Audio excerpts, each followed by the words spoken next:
Hey there, Drowsy Historian here. Tonight, you're wandering the worn pathways of medieval Europe, a world of muddy roads, wooden carts, cold inns, and long vowels in languages no one quite agrees on. You're not a lord or a knight, just a tired merchant drifting between villages with a wagon full of goods. Before we start, do me one small favour. Tell me where you're listening from and what time it is there. If you prefer these stories without ads, you can join the Patreon. It's linked in the description. And if you want the ultimate immersive experience, consider using a pair of wireless earbuds. They're comfortable, discreet, and designed so you can wear them even while sleeping. I've linked my favourite pair, plus other sleep tools, in the description. Now, lie back, get comfortable. Let's begin. You rise before the light has even considered touching the horizon, waking the way a traveller often does. Not by alarm or intention, but because the body seems to know the road is waiting. You lie still for a moment, listening to the soft creaking of your wagon as it settles in the cold, the muted groan of wood that has travelled more miles than some villages have thoughts. The air inside your cloak is faintly warm from sleep, but the world outside is not. When you sit up, the chill folds around you like a second garment, thin and unwelcoming, yet familiar enough to be almost comforting. Your fingers brush over the ground beside your bedroll. The earth is still hard with the night's breath, a thin crust of frost crisp beneath your touch. Somewhere in the dark, your horse shifts and stamps its hooves, sending a small tremor through the quiet space. You let out a long, patient sigh.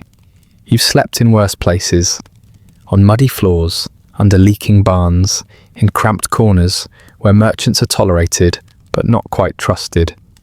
Compared to those nights, the open field and empty road are almost a luxury. When you stand, your joints answer back with the weary stiffness of a body worn by distance. It is not pain exactly, just a familiar tug, like the road laying its hand on you, reminding you who you've become. You roll your shoulders, inhale the cold, and feel it settle deep in your chest. It wakes you better than any prayer or blessing could. The darkness around you is thick, but not threatening. It is the sort of darkness that minds its own business, the kind that doesn't rush you. Above, stars linger stubbornly, refusing to give way to dawn. They look sharper than they do later in the day, as though cut from iron rather than light. You stare at them for a moment, trying to decide if they look different in each region you pass, or if you only believe they do to make the nights feel less repetitive. The road waits just ahead, a pale stripe barely visible between the low silhouettes of trees. It curves gently eastward toward a world that is still asleep. You know its texture by memory alone. The ruts carved from carts heavier than yours, the places where rain makes soft traps of mud, the stretches where the stones bite through thin soles. You know it the way a sailor knows a shoreline he can barely see. You lead your horse to the wagon, each step muffled by the cold earth. The beast nudges your shoulder with a soft, sleepy huff, as though asking if this hour is truly necessary. You rest your hand against its neck, letting the warmth seep into your fingers. Travelling alone teaches you to appreciate any wordless companionship, even from an animal that would likely forget you if someone else fed it. The wagon sits where you left it, wheels half sunk into the softness of the night's dew. Its canvas covering droops slightly, smelling faintly of old wool, dried herbs, and the faint sweetness of apples that spoiled many days ago. You lift the flap and check your goods with a lantern, shielded in your hand. The flame trembles as though reluctant to be awake. Cloth bundles, wooden bowls, jars of cheap oil, everything is exactly as you packed it. Nothing worth stealing, and yet everything you own. The irony makes you smile in that quiet, tired way merchants do, a smile that acknowledges the absurdity without resisting it. When the final strap is tightened, you climb onto the bench and let the weight of your cloak settle around you. The road is a faint silver vein, barely catching the starlight, but your horse knows the direction. With a soft click of your tongue, you begin to move. The wagon gives its first complaints of the day, creaking as though recounting every mile you've forced upon it. The sound is strangely soothing. It fills the silence the way a distant river might, steady and almost conversational. You tell yourself the wagon grumbles only because it can, because it has the privilege of speaking its fatigue aloud. You, meanwhile, carry your own in quieter ways. As the wheels turn, the world slowly expands around you. At first, the fields are only shadows, flat and indistinct. Then your eyes adjust and shapes begin to form. The lean lines of hedges, the gnarled outlines of trees, the low humps of distant homes where smoke has not yet risen. Everything feels suspended, caught between night and day. Your breath hangs in the air ahead of you, drifting like a small ghost that keeps trying to outrun the wagon. The horse's breath joins it, heavier and steadier. The two clouds mingle and separate, as though conversing softly about your pace. The smell of damp soil rises with each turn of the wheels. It mixes with the faint musk of worn leather and the cool scent of the nearby river, even though you cannot see it yet. You travel by these small sensory markers as much as by direction. They are your true compass, not the stars nor the distant church bells, but the unique way the world smells before sunrise. A thin mist slides across the road, curling around the wheels before drifting off into the fields. You reach out and let some of it brush your fingertips. It is colder than you expect, almost sharp. You imagine it carrying stories from the villages ahead, old whispers about harvests, lost sheep, and the occasional band of travellers like yourself, always passing through, never belonging. Ahead, the sky shifts from black to a muted blue. The change is so gradual that you almost miss it, noticing only when you realise you can see the frost on the grass, rather than just its outline. Dawn is still far from breaking, but its intention is clear. You feel it before you see it, like the soft promise of warmth that never quite keeps itself. You guide the horse off the main path for a moment, stopping by a small rise where the land opens gently. From here, the road stretches in a long, patient line, disappearing into the softest shade of morning imaginable. You sit in silence, letting your gaze travel as far as the dim light allows. This distance, this endlessness, this is the closest thing that you have to familiarity. You've seen more of the world than most villagers ever will, yet every mile feels oddly identical. Not in a disappointing way, but in the calm, resigned way of someone who understands that life is made of quiet repetition. The same road, the same cold, the same hopeful faces in the next village, each wanting something they can rarely afford. You wait until the horse flicks its ears impatiently, nudging the reins with a soft, rhythmic bob of its head. You smile again, tired but genuine, and steer the wagon back to the path. The trees thin, the sky brightens. A bird calls once, uncertainly, as if checking whether it is allowed to begin the day. No answer comes, so it falls quiet again.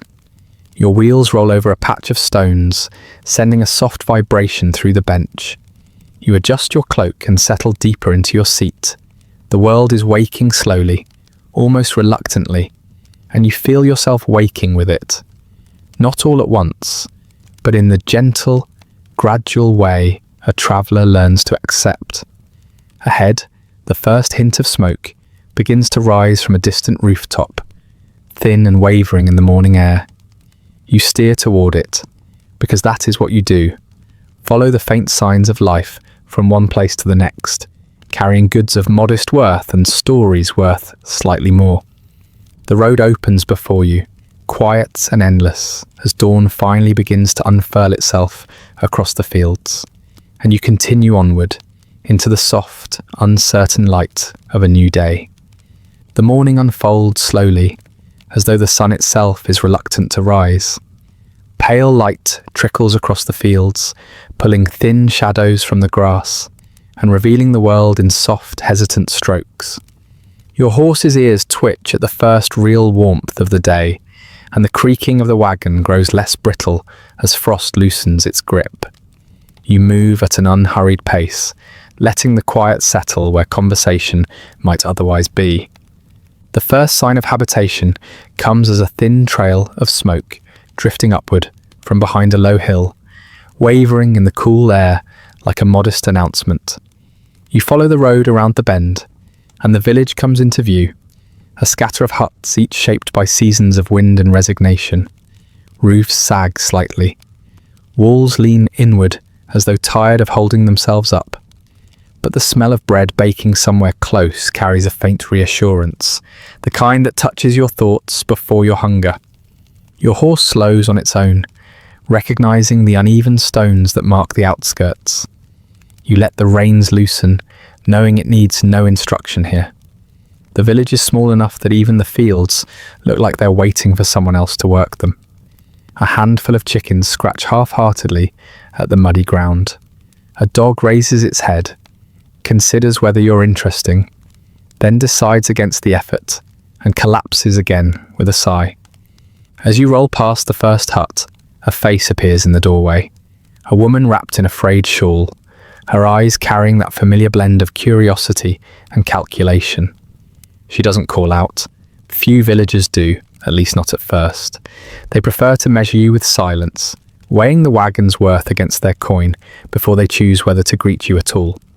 You pull into the central patch of flattened dirt that serves as the village square. The place is quiet, but it is the kind of quiet built by routine rather than emptiness. A well stands crookedly to one side, its rope worn smooth from years of hands pulling up more hope than water. A boy sits beside it, carving something from a piece of wood, though his eyes wander more toward you than his work. Before long, he abandons the carving entirely and trots toward your wagon with cautious enthusiasm. You set the brake, step down, and stretch your legs, feeling the stiff pull of early hours and rough roads. The boy hovers near the wheel, studying your face with wide eyes. You offer him a slow, tired smile, not the warm, kind traders use to attract buyers, but the honest one that slips through when exhaustion forgets to guard your expression. He grins in return, gap-toothed and hopeful, though he keeps a respectful distance, as if you might spook. You begin to unload a few modest goods, placing them on a cloth spread on the ground. Simple bowls carved from soft wood, coarse woolen scraps, a handful of metal needles, a jar of oil whose scent carries faint notes of rosemary. Nothing extravagant, nothing rare, just the kinds of things villages always need but rarely feel eager to pay for. Soon a few adults drift closer, pretending they are merely passing by. One man studies the needles with an intensity that suggests his wife has asked for them 3 winters in a row. A woman eyes the wool, rubbing the coarse fibres between her fingers, as though trying to judge whether warmth itself is negotiable. Another villager inspects the bowl, holding it up to the light, then pretending he didn't want it anyway. You know these movements well. Every village has the same choreography, people circling your wares like cautious dogs around a bone, each wanting something, but waiting for someone else to ask first. You speak softly when addressed, your voice steady, without the forced brightness some travelling merchants use. That kind of cheer feels too sharp this early in the day, and besides, the villagers appreciate gentler tones. They get enough noise from the world as it is. A woman eventually breaks the pattern. She steps closer, holding a small basket of onions, as though they're worth their weight in silver. Her eyes flick toward the needles and then away again. With a shy tilt of her head, she offers the basket, a silent question. You take one onion, examine it, feel the firm weight in your hand. It's a fair trade, maybe slightly generous in her favour, but generosity has a way of finding its way back in time, even on roads as long as yours. You exchange the onions for a pair of needles. The woman's grateful nod is subtle, almost embarrassed, but genuine. She walks away quickly, clutching the needles like they might disappear if she lingers. The others watch, calculating whether she has just made a mistake or struck clever fortune. Once reassured it is safe, they drift closer, their questions soft, their expressions hopeful, in that weary way that poor villages wear like a second skin. Coins appear slowly, like shy animals. A single copper here, another there, enough to buy a bowl or a scrap of cloth. You take each coin gently, because you know how long it takes to earn one. A man approaches with a thin smile, holding out a piece of smoked fish wrapped in stiff cloth. He gestures toward the oil jar. The exchange is uneven, but hunger has a way of softening your insistence on fairness. You nod and trade. His smile widens, and for a moment he carries himself like a man who has outsmarted the world, rather than simply balanced its scales. As midday edges closer, more villagers gather, forming a small ring of murmured appraisal around your wagon. Some hold back, just watching. Others buy small things they probably don't need but want anyway. A sign that the presence of a merchant is one of the few disruptions in their otherwise predictable days. Even a needle becomes a conversation piece when purchased from someone who comes from somewhere else. You notice the children lingering at a distance, whispering to each other. One little girl stares at the carved wooden bowl with the kind of longing meant for things far more precious. You lift it, show it to her, and she shakes her head with exaggerated seriousness, as though she's sworn an oath never to desire anything beyond her reach. Yet her eyes betray her. When her mother calls her away, she runs reluctantly, glancing back several times. You wave once, a soft gesture she'll likely recall longer than the bowl itself. The trading slows as the sun reaches its height. The villagers, having spent what they can, drift back toward their chores. The square grows quiet again, though the smell of bread still lingers, stronger now, drifting toward you from a clay oven that must be working overtime. Your stomach growls, sending a faint echo through your chest. You consider buying a loaf, but you know better. Coins go one way too quickly and return too slowly. A man with dirt on his sleeves approaches, with a half loaf wrapped in cloth. He doesn't speak, just nods toward the wagon, as if asking whether you're leaving soon. You accept the bread with a minimal tray, a small length of rope, and he walks away satisfied. You sit on the wagon step, tearing the loaf into smaller pieces, letting its warmth ease into your hands. You chew slowly, savouring the subtle sweetness beneath the smoke from the oven. While you eat, you watch the village settle into its rhythm again. Chickens wander. Smoke rises steadily from chimneys. A distant hammer taps inside a shed, its steady cadence as familiar as a heartbeat. Life here is ordinary, unhurried, shaped by small needs and smaller surprises, and yet you feel a strange fondness for these places. Not for any one village, but for the pattern they collectively weave along the roads you travel. You pack up your goods with careful motions, folding the cloth, tying the bundles tighter than before. The villagers who linger offer brief, polite nods, the kind that acknowledge your usefulness, but not quite your presence. A few children wave. The dog from earlier finally decides you merit attention and trots over to sniff your boots before dismissing you entirely.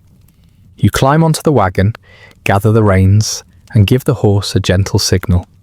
The wheels turn, hesitant at first, then more confidently as they catch the firmer ground beyond the square.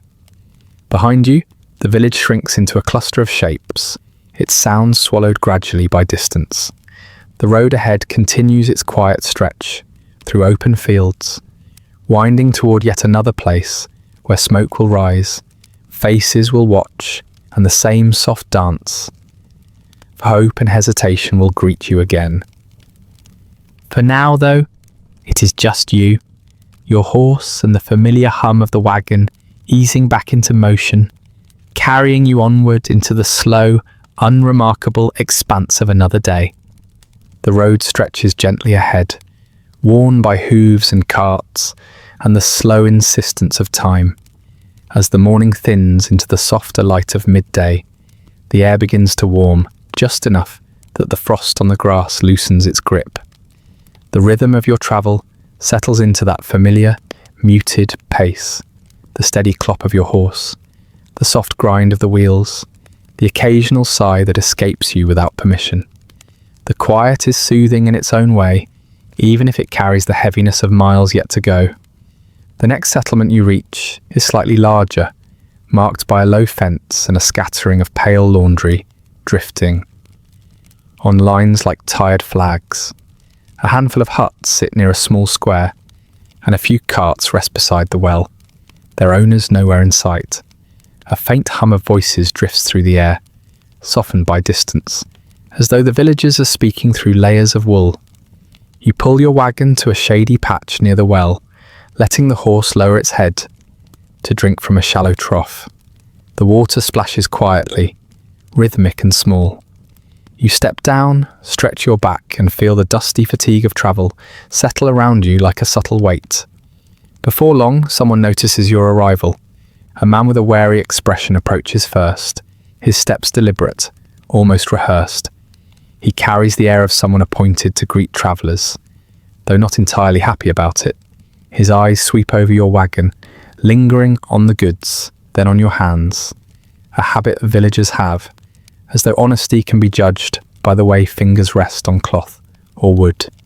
You offer a simple greeting, and he nods, saying nothing, his politeness tense and measured. It's the same kind of welcome you've received many times, not unfriendly, but edged with caution. Merchants bring things villages need, yet merchants also bring stories of famine, disease and war. You carry goods, but you carry news too, and people are never sure which is heavier. He steps aside, allowing the others to approach. A woman clutching a small pouch of coins moves closer, but keeps her voice low, almost whispering as she asks about the price of a clay pot. Her words float between you like something fragile.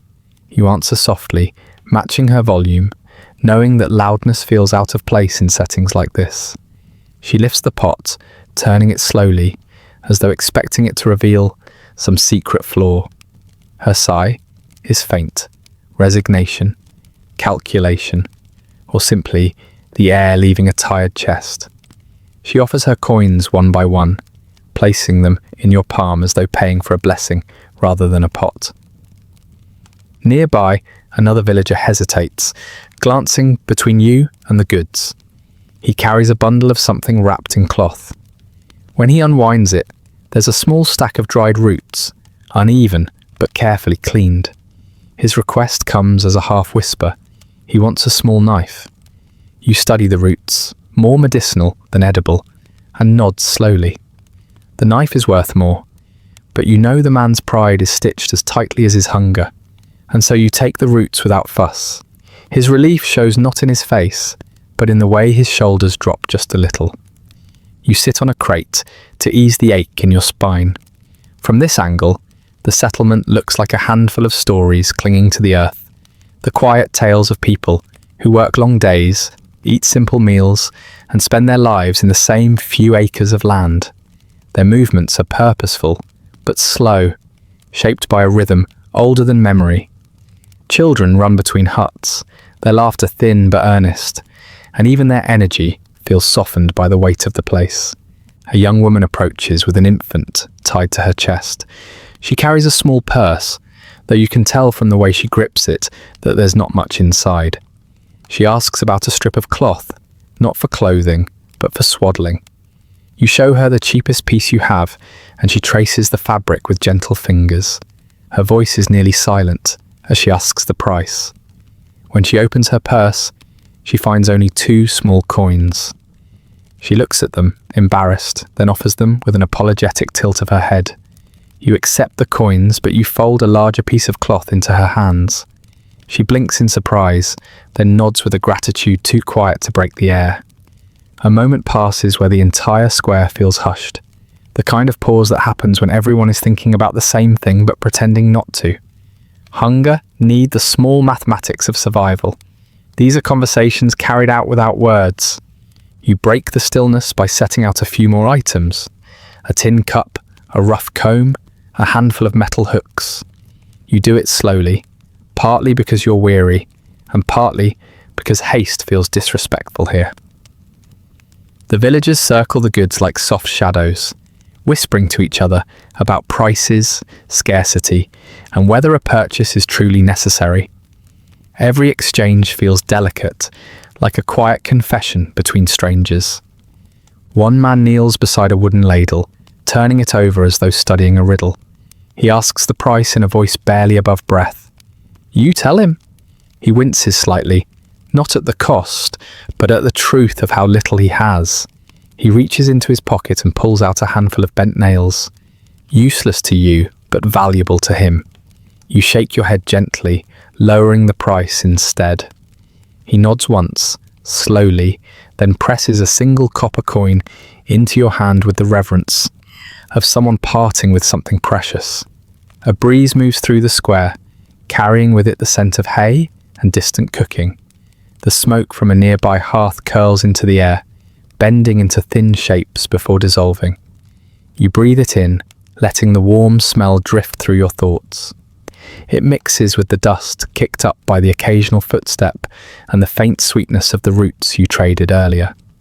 The day drifts by in this soft exchange of goods and breaths. No voices rise above the tone of gentle negotiation. Even children's laughter fades quickly, absorbed by the air. There is something uniquely restrained about these small communities, an unwritten agreement that noise only draws trouble. At one point, an older woman approaches with a bundle of herbs, their scent sharp and green. She sits beside you without asking permission, as if claiming a place that was always hers. She inspects a small bowl you carved weeks ago, tapping the rim with her fingertip, then taps it again, as if confirming its honesty. Her offer is quiet, a length of dried meat tied with twine. You take it. She nods, satisfied, and leaves the way she came. Silent, steady, unhurried. You eat a piece of the meat once she's gone. It's tougher than it looks, but warm with the flavour of smoke and slow work. The kind of food that reminds you how meals often carry stories, even when they taste like nothing more than survival. The sun drifts past its highest point, and the square grows still again. Those who needed something have already taken it. Those who wanted something will spend the rest of the day convincing themselves they didn't. You tidy your goods, folding cloth, stacking bowls, tying small bundles with lengths of rope. Your hands move automatically, practiced and quiet. A final visitor approaches. A boy barely older than the one who watched you earlier. He carries a single coin and stares intently at a metal hook. When he speaks, his voice is softer than the breeze. The coin is too small, but the determination in his eyes is something you've seen countless times on faces burdened too early with responsibility. You hand him the hook anyway. He looks at you as though trying to understand whether kindness is a trick. When he realizes it isn't, he bows his head, turning the gesture into a whispered thank you without words. As he walks away, you feel a small shift inside yourself. Not warmth exactly, but a faint echo of purpose, enough to remind you why the road continues. You gather the reins, settle onto the wagon bench, and let your body sink into the wooden seat. The horse lifts its head, sensing the movement, and takes a slow step forward. Midday light washes the settlement in pale gold, softening the shapes of huts and fences. The murmurs fade behind you, replaced by the steady rhythm of hooves and the muted groan of wheels beginning their journey once more. The road stretches ahead again, quiet, uneven and waiting, and you follow it with the tired acceptance of someone who understands that the day still has many miles left to unfold. The road accepts you again with the same tired familiarity a worn cloak offers a traveller, without questions, without ceremony. The wagon eases forward, its wheels sinking slightly with each turn as they meet the soft ground. Mud clings to the spokes, heavy and insistent, as though trying to hold you back. You can feel the drag in the reins, the subtle protest of a horse that has carried more weight and more stories than it ever asked for. Still it moves step by steady step, guided less by command than by the quiet resignation of a creature that understands long roads better than people do. The sky is clearing overhead, though the sun remains muted behind a pale sheet of lingering cloud. Moisture still hangs in the air, the kind that settles on your skin without ever becoming rain. The scent of damp earth rises around you, thick with the smell of seasons layered into the soil, harvests long finished, roots left to sleep, and the stubborn persistence of weeds that never quite surrender. Your boots bear the marks of the road almost as heavily as your wagon. Every step you take beside the horse leaves a print thick enough to be filled with last night's dreams. When you climb back onto the wagon bench, the mud clings to the wood, smearing into thin, dark streaks. You don't bother brushing it away. There is no point. Another mile, another patch of wet earth, another reminder that the road in this part of the world was never meant to be kind. The path itself winds between fields that seem unsure whether to call themselves worked or abandoned. Low stone walls break the landscape into uneven patches, their lines crooked as if shaped by hands too tired to care about symmetry. A few crows perch on the stones, eyeing your wagon with the blank, evaluative gaze of creatures that have seen too many travellers pass to bother being impressed. You guide the horse slowly through a section where the road dips into a shallow hollow. Water gathers here easily, forming thin pools that reflect the grey sky. As the wheels cut through, ripples spread outward, distorting your reflection until you look like a ghostly figure trapped beneath the surface. You watch the pattern shift with a tired curiosity, then look away before your thoughts sink too deeply into it. The landscape leans into its monotony with a quiet confidence. Gently rolling hills, sparse trees bent by years of wind, distant cottages that seem stitched into the horizon rather than built upon it. Everything feels softened by distance, blurred by weather, worn thin by time. The world around you carries the memory of hundreds of footsteps, thousands of journeys, each one pressed briefly into the road before fading. A small flock of sheep grazes along the edge of the path, their wool heavy with moisture. The shepherd nods at you as you pass, though his expression suggests he's not entirely sure you're real. Travellers are little more than moving rumours to people who spend their lives on the same few acres. He watches you go, one hand resting on his staff, his face unreadable in the pale light. The wagon jolts suddenly as a wheel dips into a deep rut carved by previous carts. You grip the bench to steady yourself, letting out a slow breath through your teeth. These ruts are old enough to feel like the road's own scars. Reminders of caravans heavier than yours, merchants more prosperous, or soldiers moving toward battles that never rewarded them. You feel the weight of those memories even as your own wheels settle into the grooves, pulled forward by the tracks of those who came before. The mud thickens the farther you go, turning the path into a long, sluggish ribbon of brown. At times, the wagon seems to sink deeper than you would like, and you listen for the subtle change in sound that warns of trouble. Every merchant learns to read the road this way, identifying danger not by sight but by the way the earth speaks through wood and iron. Today, the road murmurs its displeasure, but does not protest enough to stop you. You step down to walk beside the wagon again, if only to give the horse a lighter load. Mud grips your boots in heavy layers, pulling at your ankles with the grudging insistence of a child afraid to let go.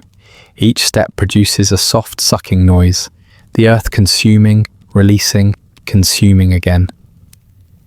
The rhythm settles into something almost hypnotic, and for a moment you forget all sense of time, absorbed into the steady repetition. Wind stirs the grass on either side of the road, bending the pale stalks in a slow, weary dance. The sound is faint, a whisper more than anything, but it carries across the empty fields with surprising clarity. You listen without intention, letting the soft hiss of the moving grass fill the spaces in your mind where worry usually lives. Far ahead, the road crests a hill. You pause at the top, looking back for no particular reason. The path behind you stretches out in a long, muddied line, winding through the land like an old scar. It's strange how distance changes the way you see things. Up close, the mud felt endless, heavy, exhausting. From above, it becomes something else, a quiet record of movement, of survival, of persistence. Every track your wheels have left behind blends into the next, until the road appears less like a burden and more like a story written into the land. You turn forward again. The descent is gentler than the climb, though the mud makes the going slow. The wagon creaks in a steady rhythm, protesting but enduring. Your horse snorts, shaking droplets from its mane, and you pat its neck, offering the kind of encouragement that costs nothing and changes little, yet feels necessary all the same. A cluster of trees marks the next stretch of road, their branches bare and twisting like fingers reaching for the sky. When the wind blows through them, the branches clatter softly against one another, a wooden murmur in a language older than the villages you pass. The shade beneath them is cooler, tinged with the earthy smell of decaying leaves. Your wheels crack the thin crust of old foliage, releasing scents that rise like faint echoes of forgotten seasons. As you move deeper into the trees, the mud thins slightly, replaced by firmer soil. It's a relief you don't acknowledge aloud, but you feel it in the looseness of your shoulders. The horse senses it too, and picks up its pace by a small but noticeable fraction. Even the wagon seems to complain a little less. Beyond the trees, the land opens once more. The road curves gently through a wide plain, dotted with scattered farmsteads. Smoke rises from one of them, curling upward in slender grey ribbons. Another house sits abandoned, its roof sagging inward, its fence broken and half swallowed by creeping grass. You pass it slowly, noting the silent collapse of a life that once tried to take root here. Your thoughts travel as steadily as your wagon, wandering, shifting, settling on nothing in particular. This is the way long roads shape you, not with danger, not with hardship, but with an endless procession of quiet moments that blur together, each carrying the weight of all the others. By the time the sun edges lower in the sky, the mud on your boots has dried into a cracked shell. The wheels of your wagon bear new streaks of earth, layered over the marks from the last place, and the place before that. You feel the day's miles in your bones, in the thick ache behind your knees, in the slow drag of your breath. Yet the road continues, stretching ahead in its uneven line, marked by ruts and memories. And you follow it, because that is what you do, and because each mile, however muddy, carries you somewhere the world has yet to reveal. The light shifts, warm and faint, brushing the fields with a tired glow. You guide the horse onward, deeper into the quiet, letting the road lead you toward whatever waits in the softening distance. The road narrows as it draws you closer to the shape rising in the distance, a low stretch of wall, pale under the fading afternoon light. Stone towers interrupt the horizon, their silhouettes softened by the haze that lingers after a long day of travel. The ground beneath the wheels grows firmer, losing the deep mud of the open fields, replaced by packed earth, worn smooth by generations of footsteps. Your horse lifts its head slightly, sensing the change, ears pricking toward the faint sounds drifting from the town ahead. You can hear them long before you see the gates clearly, the dull clatter of something being hammered into shape, the faint bleating of animals in cramped pens, the muffled calls of vendors folding their stalls for the evening. It's a soundscape you've grown used to, the cautious hum of towns that survive on equal parts trade and wariness. As you approach, the wall gains detail, stones stacked in uneven rows, bound by mortar that has seen better seasons. A thin layer of moss clings to the shaded side. The wooden gates stand open, though not invitingly so. They hang like uncertain arms, wide enough to pass through, yet angled in a way that reminds you someone is always watching. 2 guards step forward before you reach the entrance. Neither appears hurried, but their posture makes it clear they have practiced this moment 1,000 times. Their spears are held upright but not relaxed. Eyes narrow slightly as they take in the shape of your wagon, the weight of your bundles, the mud crusted on your boots. Travellers are a necessary part of their world, yet never an entirely welcome one. You slow your horse, giving them time to look you over. One guard, older than the other, studies you with the patient suspicion of a man who has long since stopped expecting surprises, but remains prepared for them anyway. The younger one tries to mimic the same expression, but can't quite hide the flicker of curiosity in his face. You offer a greeting in a tone that neither pretends cheerfulness nor invites more attention than needed.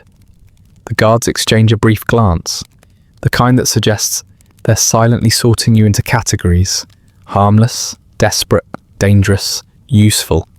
You've learned not to take offence. Everyone on the road is sorted like this by someone. The older guard steps closer, tightening his grip on his spear, just enough to signal caution without hostility. He asks your purpose, voice low but clear, and you answer with the tired honesty of someone who has given the same explanation countless times, passing through, selling simple goods, moving on when the day demands it. Your words fall into the rhythm of the moment, neither pleading nor defensive, just another piece in the long negotiation of travel.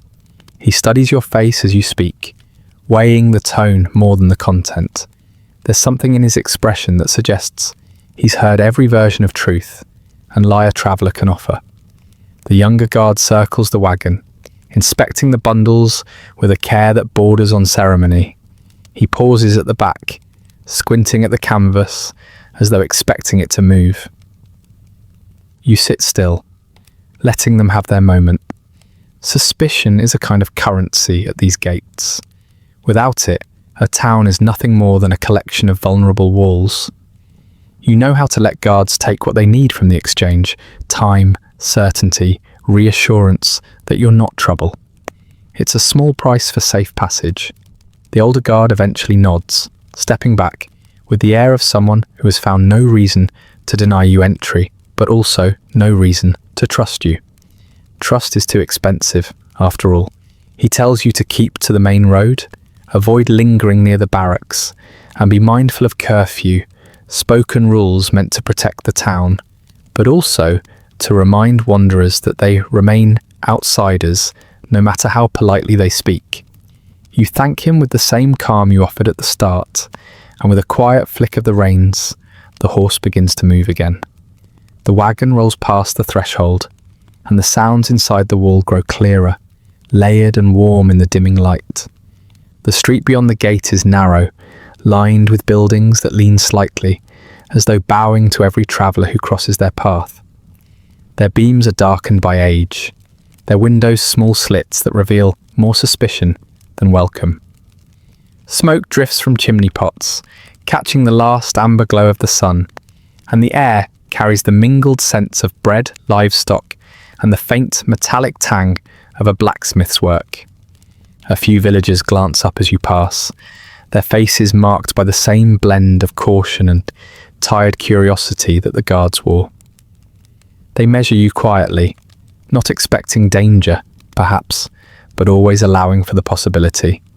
Merchants bring goods, but they also bring stories, rumours, and sometimes illnesses. In towns like this, every stranger could be carrying too much or too little. You steer the wagon toward the small square, where the remnants of market activity still cling to the cobblestones. Stalls stand half disassembled, their owners gathering their remaining goods with deliberate motions.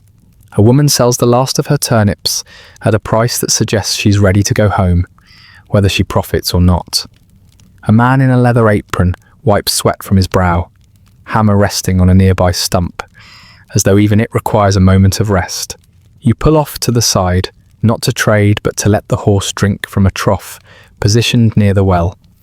A few children linger close, their eyes following the movement of the wagon with a mixture of interest and restraint.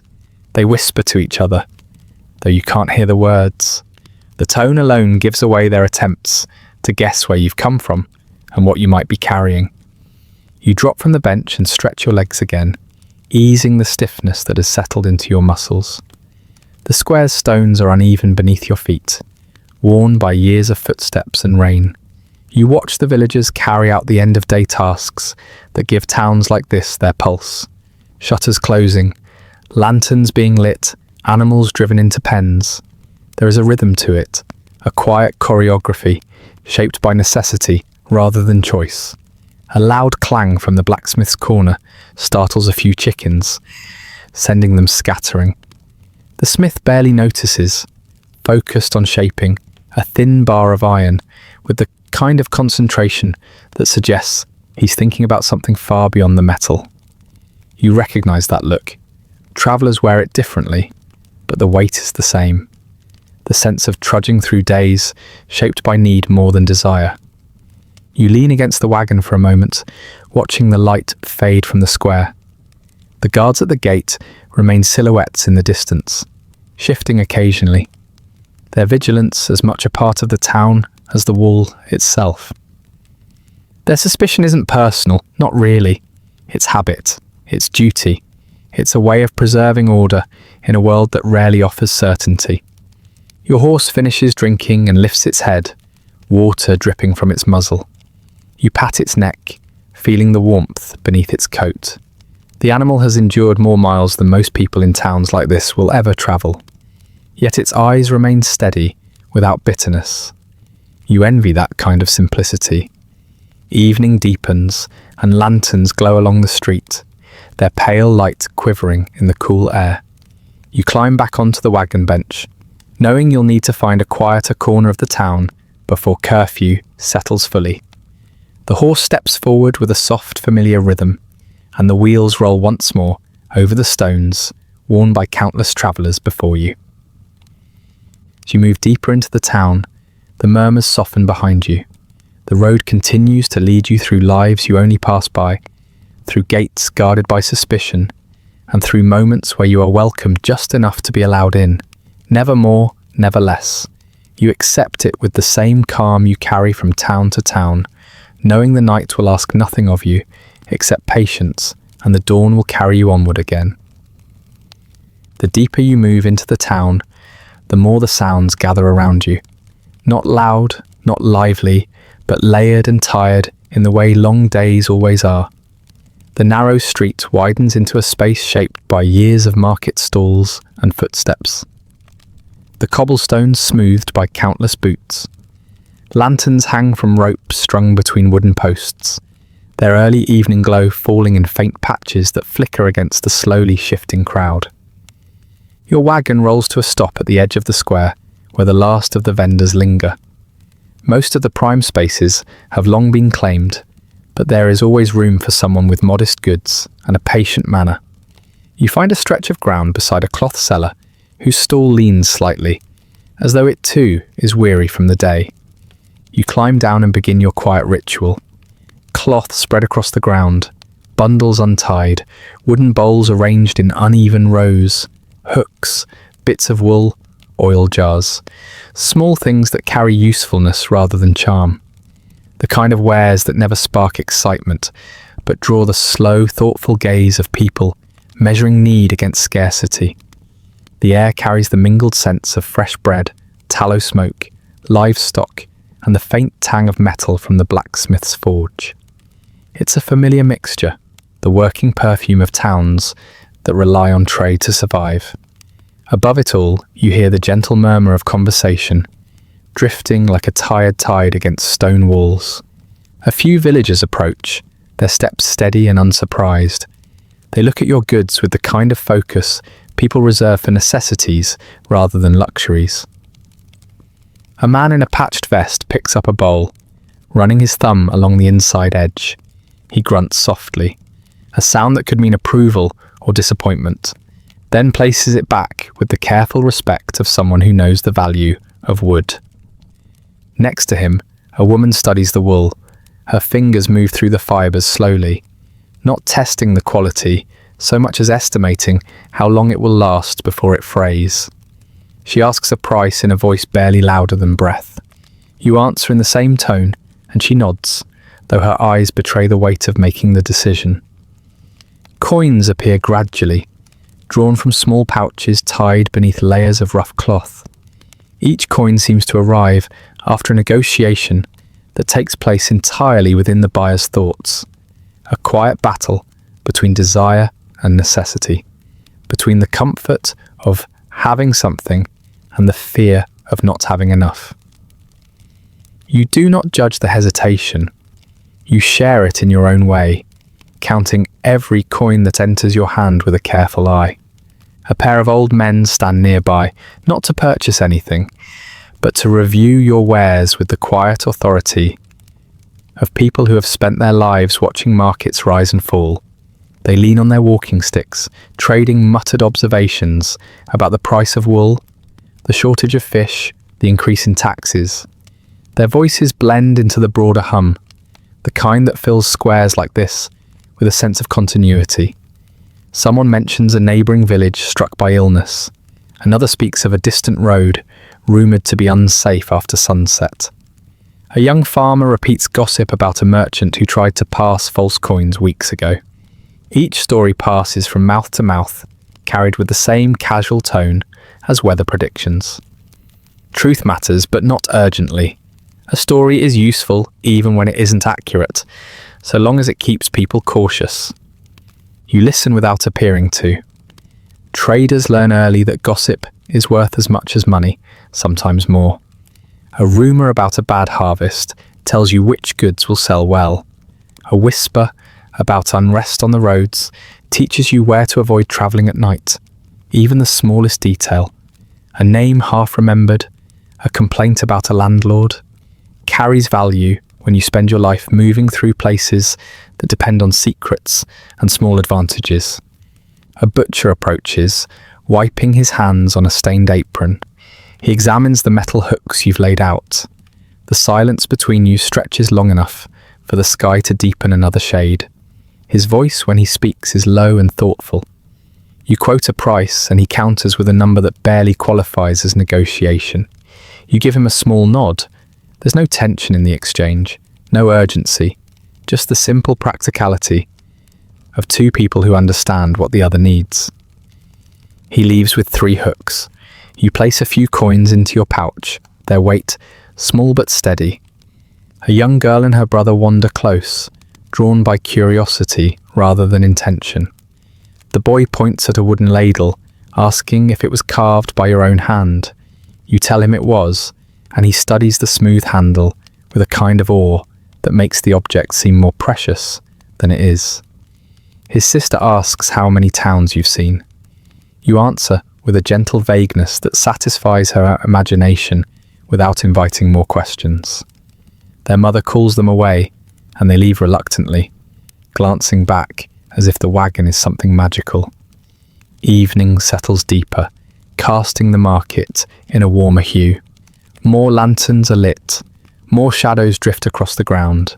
A few vendors begin to pack their wares, pulling canvas over crates and tying knots with the practiced efficiency of people who could do it blindfolded. You feel no rush. Travelling merchants are often the last to leave, partly because hope lingers that one more customer might arrive, partly because you have no house waiting beyond the square. A man with a missing fingertip examines your jar of oil, swirls it once, then nods with the approving grunt of someone who cares less about the scent and more about how long it will burn. His payment is exact, no haggling, just a recognition of mutual need. You tuck the coins away and feel a faint warmth in your chest, not of happiness, but of mild reassurance, the kind that comes when the world briefly follows a predictable script. Gossip continues to drift through the air. Someone mentions a tax collector rumoured to be travelling through the region. A midwife speaks of a difficult birth. 2 women debate whether a noble passing through last week was truly the man he claimed to be. These stories weave together like threads in a frayed cloak, overlapping, loose in places, but held together by the rhythm of shared survival. You tune in and out, letting the voices shape the background of your evening. The market's energy is not lively, not joyful, but steady, shaped by the small rituals that keep a town functional. Weighing grain, seeking remedies, repairing tools, trading whispers. It's the kind of place where nothing remarkable happens, and yet each detail feels heavy with the significance of the everyday. Your wagon becomes a small anchor amid the swirling routine, a temporary fixture that draws attention simply because it won't be here tomorrow. You feel the familiar sense of being both noticed and overlooked at the same time. People see your goods, they rarely see you. That is the way of things, and you accept it with the quiet endurance that living on the road requires. As the sky deepens into blue, the cloth seller beside you begins to roll up his bolts of fabric. He nods in your direction, the kind of acknowledgement that doesn't require words. You return the gesture. He moves with the slow determination of someone who has spent the entire day on his feet. You can relate. The ache in your legs has settled into a dull throb, and your shoulders feel heavier with each breath. The crowd thins, voices dim. The rustle of wool fades into a deeper silence, leaving only the occasional clink of coins or the scrape of wooden stools being folded away. You gather your remaining goods, tying each bundle with care. The lantern beside you flickers, casting a soft, trembling glow across your hands. When everything is packed, you sit for a moment on the edge of the wagon, letting the last fragments of the market settle inside your thoughts. The town hums quietly around you, the energy softened by the approach of night. There is no celebration, no uproar, no excitement, just the gentle, weary drift of a place ending its day. You guide your horse down the narrow path leading away from the square. The lanterns cast long bending shadows across the walls. The smell of bread fades, replaced by the cool air that settles over towns once the work is done. The market recedes behind you, leaving its mixed echo of coin, gossip, and quiet endurance. Another small chapter in a journey, defined by countless such evenings, each one different enough to remember and similar enough to fade gently into the next. The narrow street bends toward a cluster of buildings where the lantern glow thickens, gathering in warm pools along the stones. The sounds of the market have nearly vanished now, replaced by softer noises, the distant clink of crockery, the muted hum of voices pushing through wooden walls, the scrape of a door opening and closing somewhere out of sight. Your horse slows on its own, as if recognizing that the day's work has ended. You guide the wagon toward a modest tavern, its sign hanging crookedly above the door, carved with a symbol worn smooth by rain and smoke. You tie the reins to a post and pat the horse's neck, feeling its breath grow steady in the cooling air. There's a trough nearby, half filled with water, that reflects the lantern light in broken fragments. The horse lowers its head, drinking slowly. You whisper something soft, not quite a command, not quite a comfort, and step inside the tavern. The door gives way with a sigh, releasing a wave of warmth, heavy with the scent of stewed vegetables, ale and smoke. The interior glows with a dim amber hue, lanterns hanging from beams, like small suns that never fully rise. Shadows shift across the walls. As people move, their shapes soft-edged in the half-light. The air hums with low conversation, the kind that grows from long days and tired souls rather than celebration. A few patrons glance your way when you enter, their eyes lingering just long enough to determine you aren't a threat or a curiosity. Once satisfied, they return to their cups, their cards, their quiet debates. The barkeep offers a nod, then sets down a clay mug with the deliberate motion of someone who's been performing the same gesture for years. You hand over a coin, one of the smaller ones, though still enough, and receive a ladle of warm ale in return. You settle onto a vacant stool near the corner, where a lantern casts a gentle circle of light across the table. The wood beneath your fingers bears marks of countless travellers, some carved intentionally, others left by restless hands or sharp blades. There's something oddly comforting about the imperfections. the way they remind you that you belong to a long, quiet lineage of wanderers who paused here briefly before drifting back into the world. The stool beside you scrapes against the floor, and someone takes a seat with a low grunt. You turn slightly to find a man with a face shaped by weather and worry, his beard streaked with grey despite his otherwise youthful posture. He nods at you in that slow, familiar way wanderers use, a greeting without commitment. You return the gesture, and for a few moments you sip your ale in silence, letting the warmth settle into your chest. Eventually the man speaks, his voice only slightly louder than the lantern's flicker. He asks where you've come from, though not with the urgency of someone seeking information. It's simply the question travellers ask when sitting close enough to share warmth. You offer a vague answer, not out of secrecy, but because wanderers learn early that precision is unnecessary. Roads, fields, towns, they blur together in stories the way mud blurs on boots. He chuckles, recognizing the tone. He tells you he's a messenger, though he hasn't carried anything urgent in months. His stories wander like the roads. A merchant who paid him in dried apples, a farmer who insisted on gifting him a chicken he had no idea what to do with, a noble who spoke too loudly for someone who supposedly dealt in secrets. His words fall into an easy rhythm, soft and steady, and you find yourself nodding along. Others drift closer, drawn not by volume, but by the gravity of shared fatigue. A woman carrying a basket of herbs sits on the other side of the table, placing her load on the floor as though it has been begging for rest. An older man with a gentle cough leans on his cane and settles nearby. No one arrives with fanfare or expectation. They simply take up the space made open by the warmth of the lantern and the quiet companionship that gathers naturally in such places. Soon the talk shifts into stories, not dramatic ones, but the kind passed between travellers like worn coins. Someone recalls a winter storm that froze a whole flock of sheep standing upright in the fields. Another speaks of a farmer who swore his cow was giving less milk because the moon was shrinking.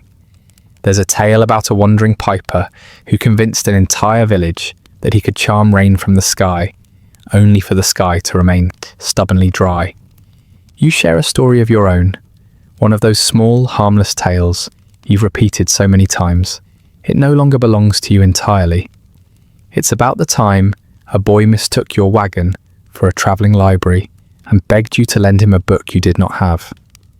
You describe how the boy's disappointment turned into fascination with a wooden comb you offered instead. Your listeners smile, not because the tale is particularly amusing, but because its familiarity ties it to every road they've known. The messenger adds a new tale to the circle, something about a wandering monk who carried a sack full of stones, each one representing a sin someone had confessed to him. When he ran out of space in the sack, he simply dragged the remaining stones behind him on a rope. The monk claimed the weight kept him honest. None of you question whether the story is true. The truth is rarely the point during evenings like this. Someone produces a small loaf of bread, breaking it into uneven pieces and passing them around. You accept a portion with a grateful nod, tearing it slowly and letting the taste settle on your tongue. It's plain but warm, and warmth matters more than flavour when the night stretches long. A clay cup filled with watered wine makes its way around the circle too. You sip lightly, mindful of the road waiting beyond the tavern's walls. A hush falls over the group when the door swings open and a gust of cold air pushes its way inside. Another traveller steps in, a tall woman in a weathered cloak, boots heavy with mud. She doesn't introduce herself. She simply orders a drink and finds a place at a nearby table. Still, her presence shifts the atmosphere slightly, like an additional thread woven into an already frayed blanket. The messenger leans closer, lowering his voice as he shares a final anecdote. Something about a village obsessed with omens, where a rooster crowing at the wrong hour sent everyone into a panic. His tone carries just enough exaggeration to amuse, but not enough to break the soft calm that has settled over the group.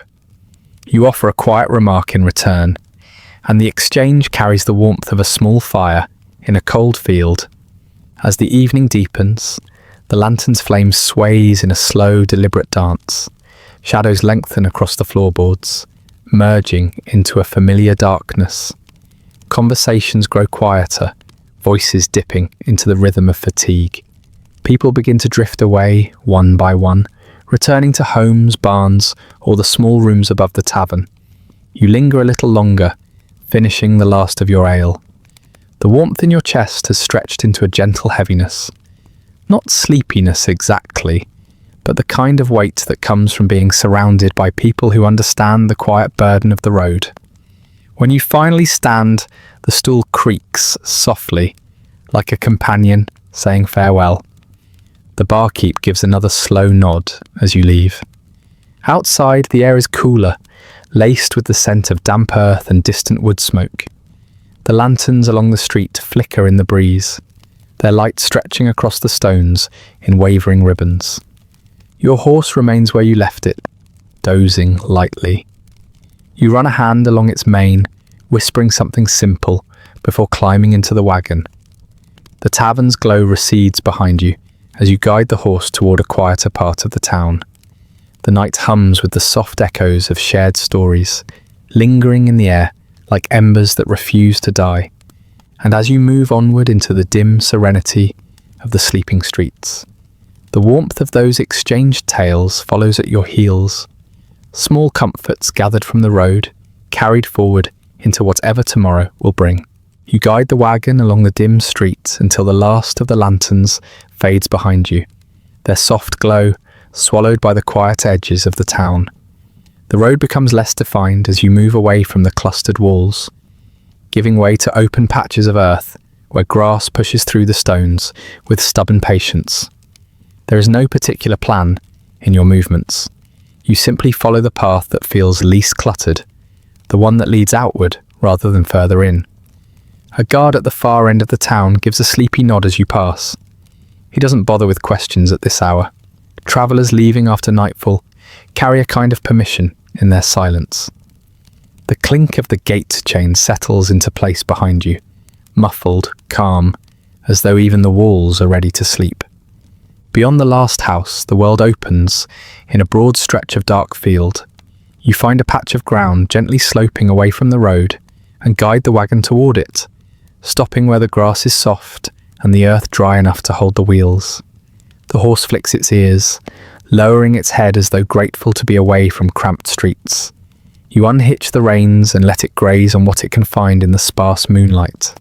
The air is cool but not sharp, carrying the faint scent of damp soil and distant wood smoke drifting from the town.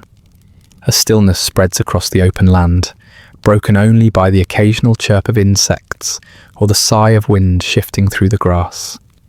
You climb from the wagon and stretch your limbs slowly, feeling the day settle deeper into your bones. There is no roof above you now, no sound of voices pushing through walls, just the open sky, wide, pale, and indifferent. You have grown used to that indifference. It is a strange comfort the way the heavens watch everything with the same quiet disregard, offering neither blessing nor warning.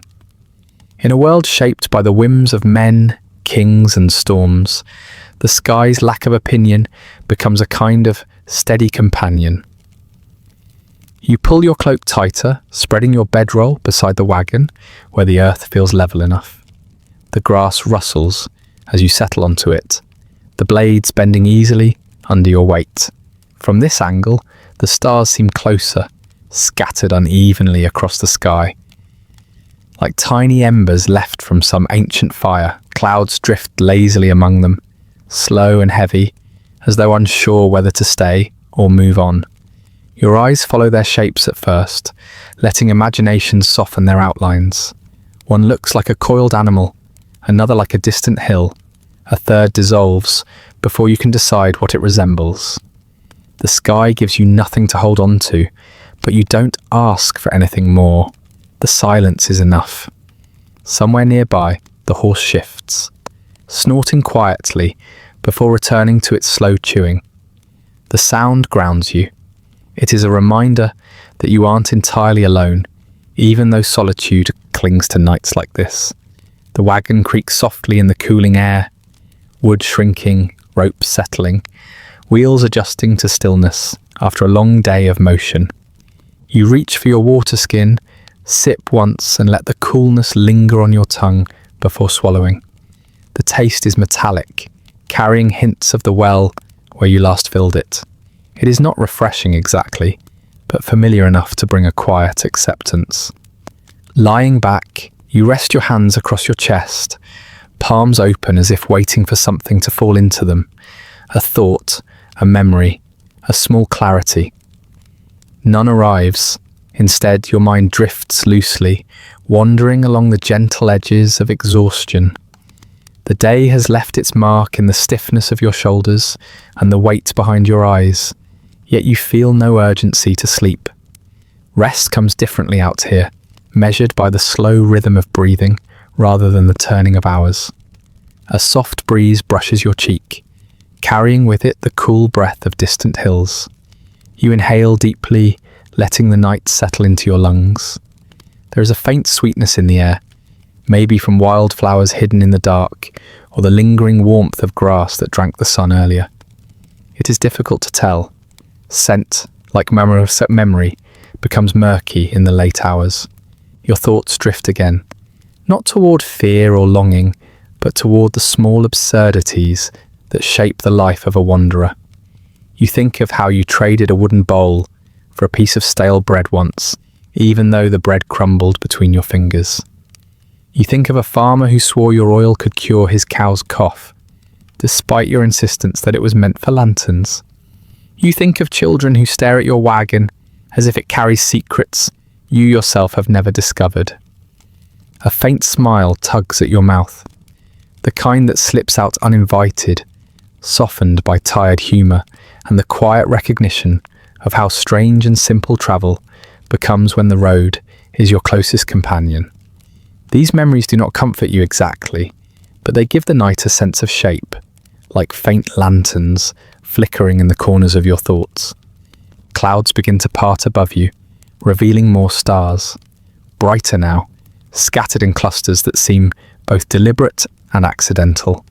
You let your gaze wander among them, tracing imaginary lines from one point of light to the next. Some stars flicker as though caught in a hesitation. Others remain steady, old and sure. You imagine briefly all the other travellers who might be lying beneath the same sky at this moment. Messengers, peddlers, pilgrims, soldiers, people carrying burdens heavier than your goods, stories sharper than your own. Perhaps they too stare upward, feeling the same mix of insignificance and serenity. The sky gathers all such reflections without discrimination, its vastness too broad to be moved by human concerns. Somewhere, a small creature rustles through the underbrush. Its movements are quick, skittering, then still. You listen not with alarm, but with the calm of someone who knows the night carries far more harmless noises than dangerous ones. The world becomes a tapestry of faint sounds stitched together by silence. You adjust your cloak beneath you, settling deeper into the bedroll. The ground is firmer than it looked, but you've rested on worse surfaces. Floors of barns, roots of trees, the bare boards of abandoned huts. The earth's imperfections feel almost reassuring. Comfort for a traveller is rarely found in softness. It comes instead from the knowledge that the world still holds places where you can lie down without being disturbed. Far off, the faint glow of the town persists, its lanterns flickering like distant fireflies. You watch the lights dim as one by one, windows are shuttered, and streets surrender to darkness. Another day ending quietly, another town slipping into sleep. You feel detached from it, yet loosely tethered, like a leaf caught on the edge of a slow-moving stream. Above you, the stars pulse faintly. You let your eyes drift closed, then open again, unwilling to surrender the sky too soon. Sleep does not come easily to people who spend their lives moving. It arrives in soft waves, retreating and returning until finally it settles. For now, you linger in the space between wakefulness and rest, your thoughts floating without direction. The breeze cools further as the night deepens. You pull your cloak tighter and adjust your posture. The grass whispers beneath you. The sky remains unreadable, unbothered by your presence, yet somehow kinder because of that indifference. Eventually, a feeling of drifting washes over you. Not quite sleep, not quite thought. Your breathing slows, your muscles ease. The soft churn of distant wind becomes a steady lull, guiding you toward rest. Under the vast, expressionless sky, you give yourself to the quiet, letting the weight of the day dissolve gradually into the darkness. Nothing demands your attention, nothing calls your name. The night holds you lightly, neither welcoming nor rejecting you. And in that delicate balance, you finally begin to fall asleep, small beneath the heavens, tired in a familiar way, and strangely comforted by the emptiness stretching endlessly above. The faintest light reaches you before your eyes fully open, that pale, hesitant glow that announces morning without committing to it. The sky is still washed in grey, stretched thin across the horizon like worn cloth. Dew clings to the grass around you, tiny beads catching the soft light as though the earth gathered stars during the night, and now releases them one by one. You sit up slowly, pulling your cloak closer as the cool air settles against your skin. The horse stands nearby, dozing where it chose to rest, its breath rising in faint puffs. You reach out, letting your hand brush along its flank, feeling the warmth beneath the coat. The animal shifts but doesn't move away. It has grown used to these quiet mornings, as much as you have. The wagon waits where you left it, its silhouette softened by the mist, drifting low to the ground. Ropes hang loosely, the wood darkens slightly from the night's moisture. You take a moment to stretch, feeling the stiffness of sleep slowly unwind from your limbs. The sky brightens a little more, revealing the distant line of the road, a simple path cutting through the wide fields. You pack your things with unhurried motions, rolling your bedroll tightly, checking the bundles in the wagon, stirring the embers of the small fire you lit before sleep. Everything is as you left it, carried forward from yesterday without fuss. When you finally guide the horse back to the reins and climb into the wagon, the sun has just begun to push through the haze. The wheels creak into motion, breaking the rhythm of stillness. The road stretches ahead, narrow, uneven, but clear enough to follow. Birds stir in the hedges, calling out in short bursts, their songs sharp against the gentle quiet of morning. The air smells faintly of wet earth and crushed grass, the kind of scent that belongs only to hours when most of the world is still waking. You don't travel far before you notice figures farther up the road. At first they're small shapes, softened by the morning's mist. As the distance closes, the silhouettes sharpen. One carries a staff, another a small bundle tied in cloth. Another leads a donkey, burdened with sacks. They move with the slow steadiness of people who have learned that rushing earns nothing but sore feet. Your horse needs no command to slow. The travellers glance back, not startled, just cautious in the way all wanderers are. Once they see the wagon and read the weary patience in your posture, their shoulders ease slightly. You draw closer, close enough to greet them with a nod. The oldest of the group, a man wrapped in a patched cloak, held together with more hope than thread, returns the gesture. His beard is white around the edges, darker near the chin, and his eyes carry the alertness of someone who has witnessed enough of the world to know when to be wary and when to relax. He moves aside to let your wagon fall into pace beside them. It's not an invitation exactly, but nor is it a refusal. Roads have their own ways of deciding who walks together. A young woman walks ahead of him, steps light, eyes forward, as if following something only she can sense. A pilgrim's token hangs from her belt, a small carved charm rubbed smooth from handling. Another traveller at her side wears a tinker's tools across his back, metal shapes clinking softly. As he walks, his donkey plods along behind them, tail flicking at invisible flies. None of them ask who you are. Wanderers rarely do. Names are optional, stories second-hand, destinations private, unless offered willingly. Instead, they greet you with the kind of quiet familiarity usually reserved for people sharing a fire. The tinker speaks first, voice low and easy. He mentions the weather, the softness of the ground ahead, the rumour of a broken bridge farther along. His words drift gently, unhurried, shaped by the rhythm of walking.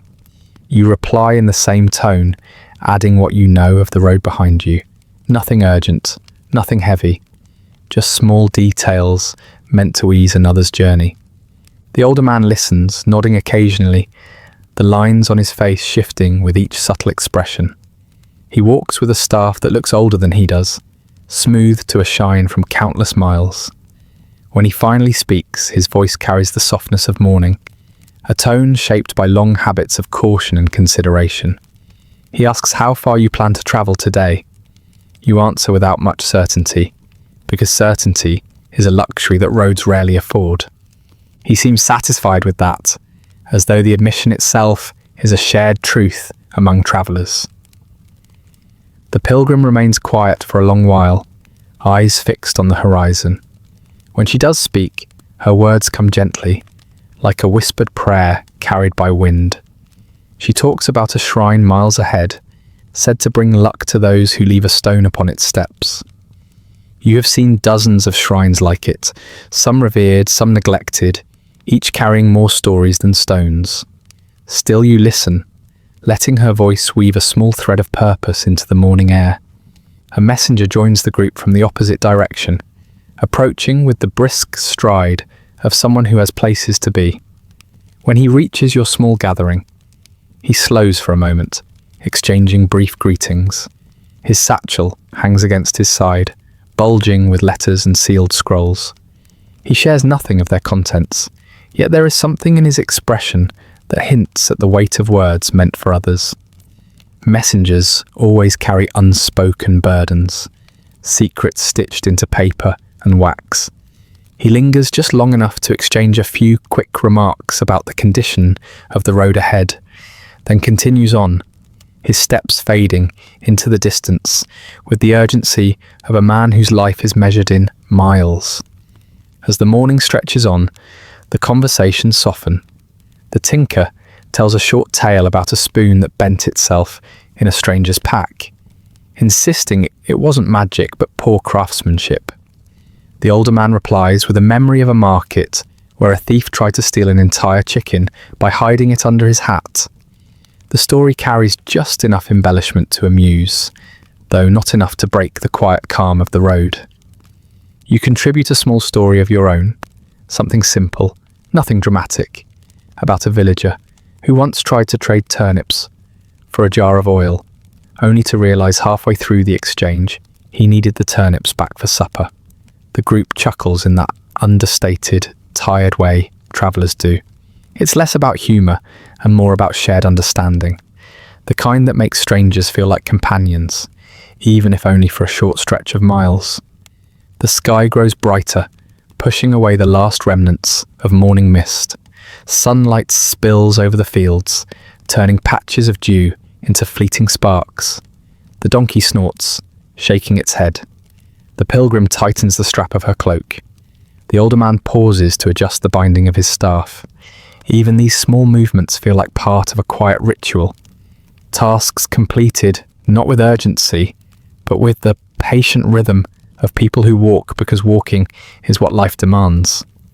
Eventually the road widens, splitting into two gentle paths, one veering toward distant hills, the other continuing straight across open farmland.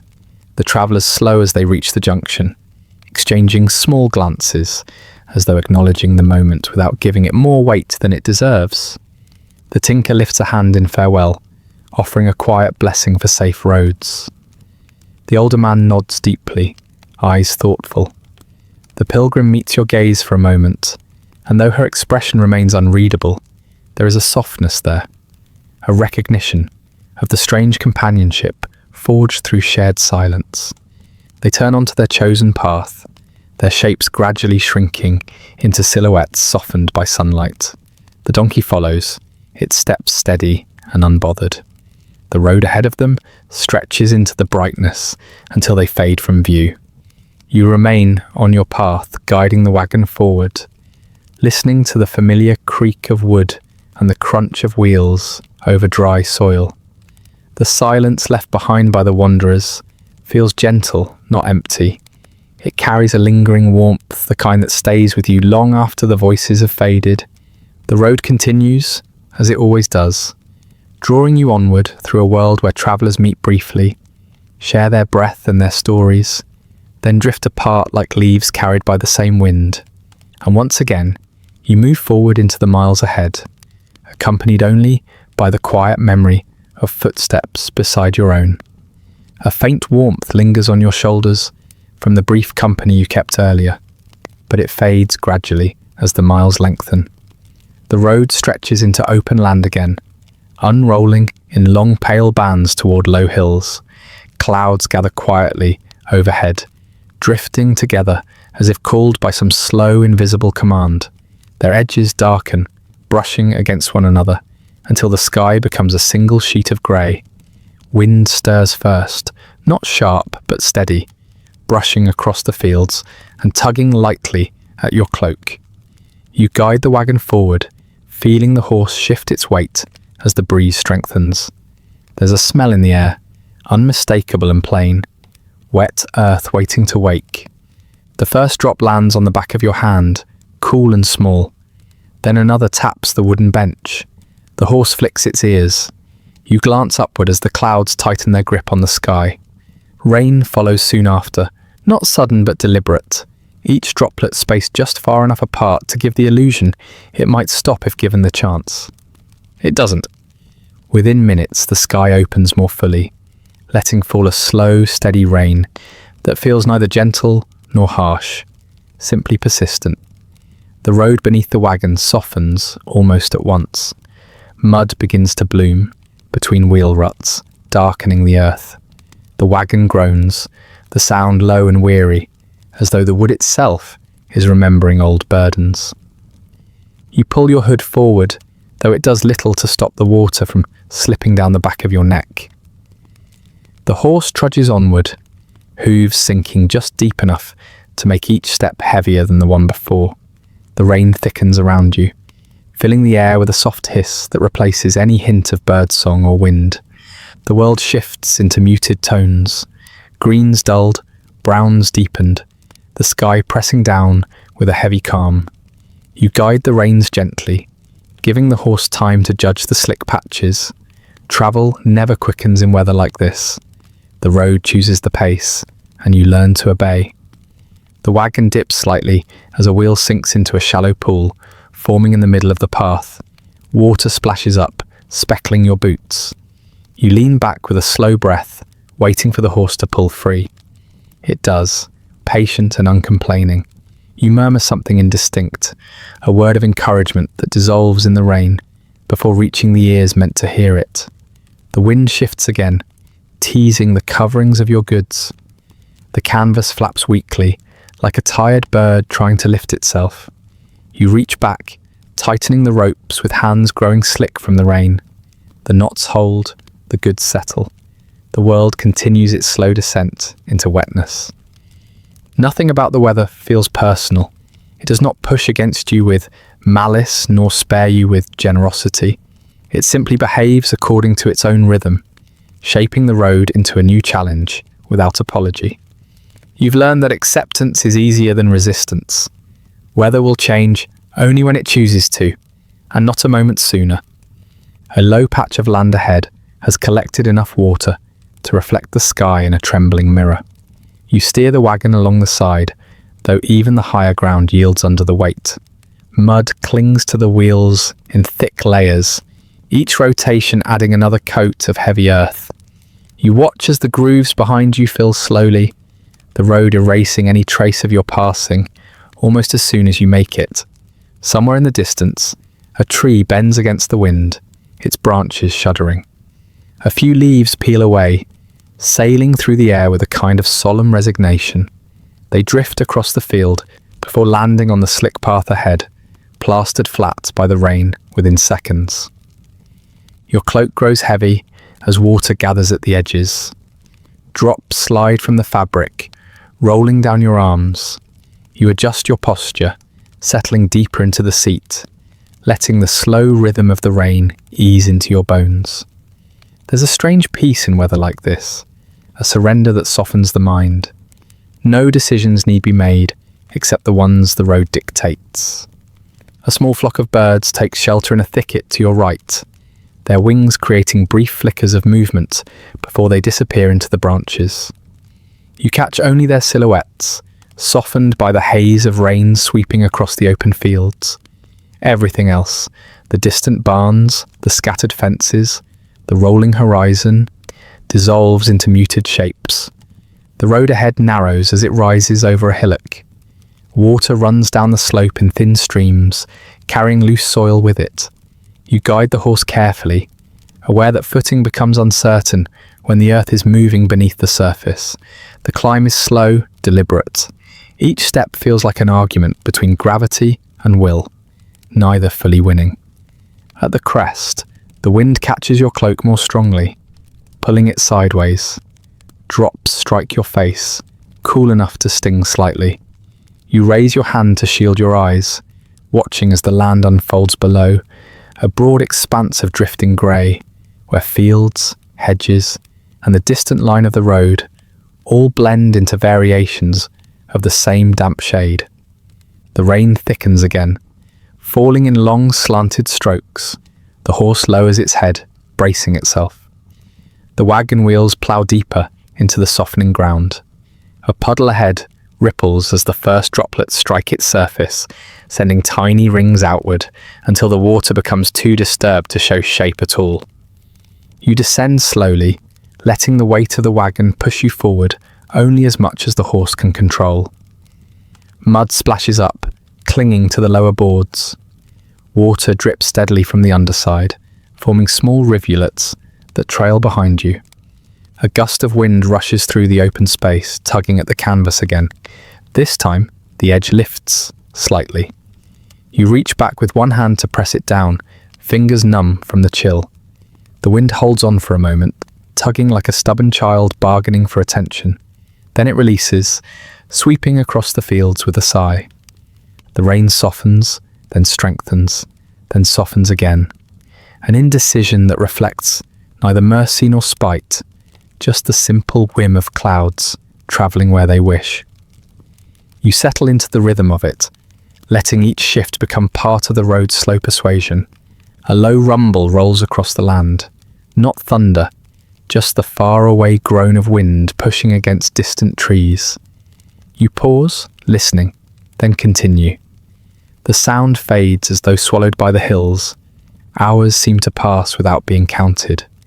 The rain blurs the edges of time, turning the journey into a single, extended moment. You move forward because forward is the only direction the road allows. The wagon creaks, the horse breathes steadily. Your own breath matches the rhythm of the drizzle. Eventually the clouds lighten at the edges, faint hints of brightness pressing through. The rain eases into a thin spray, more mist than water. The wind shifts again, softer now, carrying the scent of drenched grass and soaked soil. You feel the air warming by a degree or two, enough to sense change, but not enough to call it comfort. The wheel ruts begin to shallow as the ground firms gradually beneath you. The horse lifts its head a little higher. The canvas settles. The ropes stop their restless tapping. The land, wet and worn, seems to exhale. You keep your pace steady, knowing better than to trust the clearing skies fully. Weather speaks in patience, not promises. For now, though, the rain loosens its hold, leaving behind a world washed pale and silent. Water beads on your sleeves. Mud clings to the wagon. The horse walks with the resilience of a creature long accustomed to the sky's moods. And you continue forward, neither grateful nor resentful, simply moving through whatever the day decides to offer. Travellers don't negotiate with weather. They endure it, And so you do, letting the sky decide the terms, while you follow the long wet road toward whatever waits beyond the next bend. The last of the rain clings to the branches overhead, gathering along the edges of leaves that sag beneath their own weight. Drops fall in slow, irregular patterns, tapping against the wagon canvas and the worn wood beneath your boots. The road leads you toward a darker band of trees ahead, a long narrow stretch of forest that rises like a quiet barrier between one patch of open land and the next. Mist gathers low here, curling between the trunks in pale ribbons. The air grows cooler beneath the canopy, holding the lingering dampness as though unwilling to let the storm fully pass. Your horse hesitates for a moment at the threshold, not with fear, but with the simple awareness of a creature that knows the difference between open sky and shadowed paths. You ease the reins forward. The wagon enters the tree line with a soft groan, wheels sinking slightly into the softened ground. The world narrows. Branches arch overhead, filtering the light into muted fragments that flicker across your cloak. The scent of wet bark and overturned soil settles around you. Heavy, earthy, honest. For a long stretch, the only sounds are the steady clop of hooves, the soft squelch of mud, and the occasional rustle of some small creature sheltering deeper in the underbrush. The forest carries its own silence, not empty, not threatening, but thick with the history of countless footsteps that have passed through cautiously. Rumours cling to places like this, stories whispered by villagers who speak of thieves living in the woods, lurking behind trees, waiting for wanderers with too much cargo and too little company. You've heard those tales, traded in half-lit markets and smoky taverns, repeated with the kind of conviction people reserve for fears that justify caution. You do not rush your pace, nor do you slow it. You simply continue, guiding the wagon forward as though danger were nothing more than another traveller sharing the path. A quiet presence, a possibility, not a certainty. The road has taught you that the world holds countless risks, and most of them prefer to remain unseen unless invited. The forest deepens. Light fades into muted greys, and shadows thicken around the roots of trees that twist like old knotted hands, gripping the earth. Your horse flicks its ears, listening. You listen too, without making it obvious.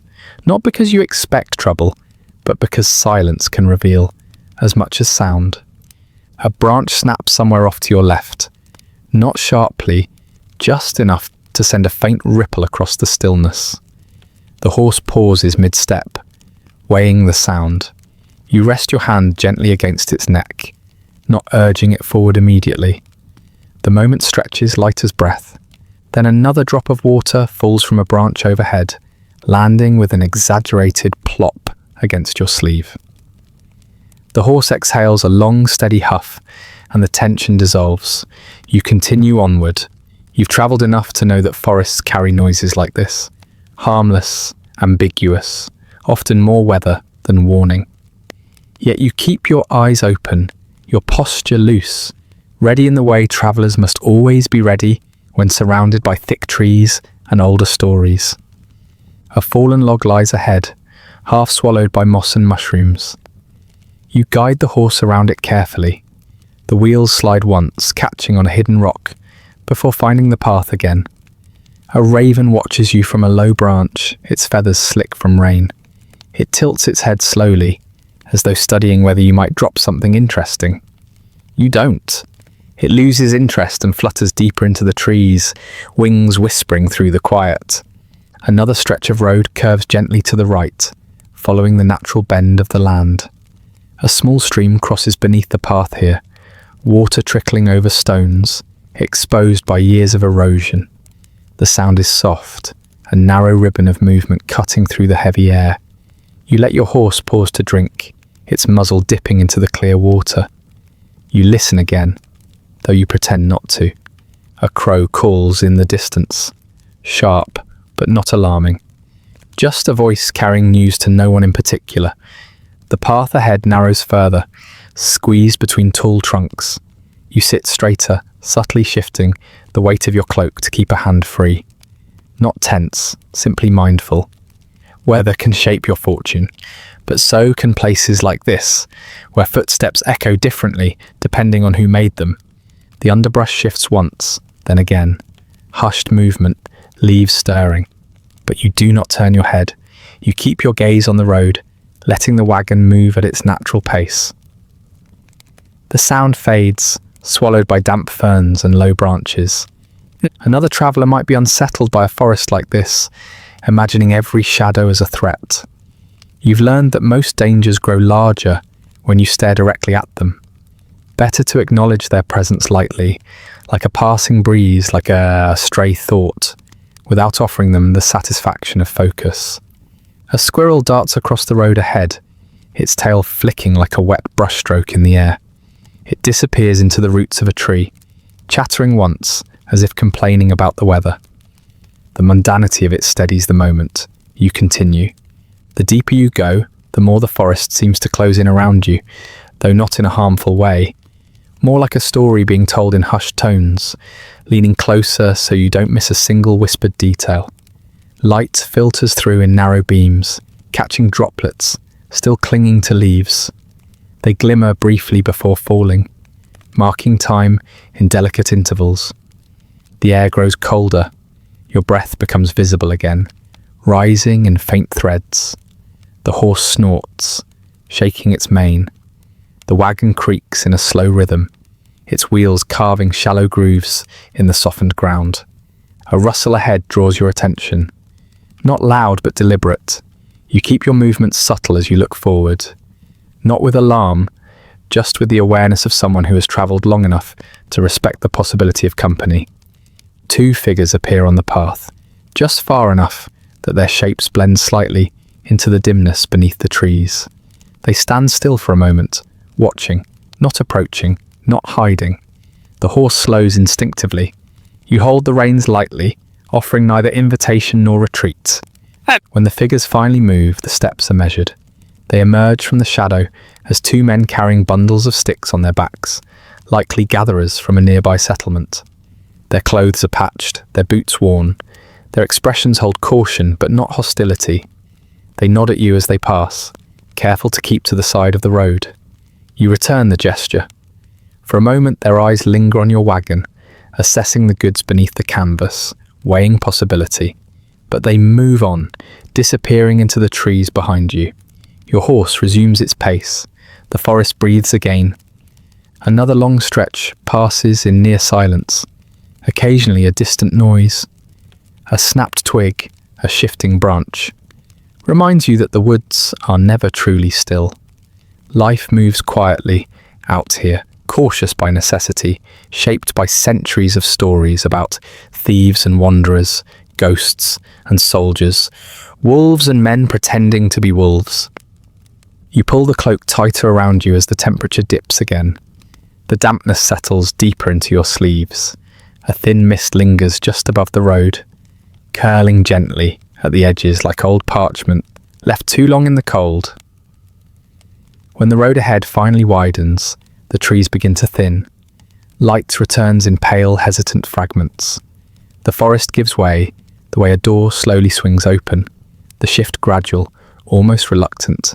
And then, with a final stretch of shadowed path behind you, you emerge into open land once more.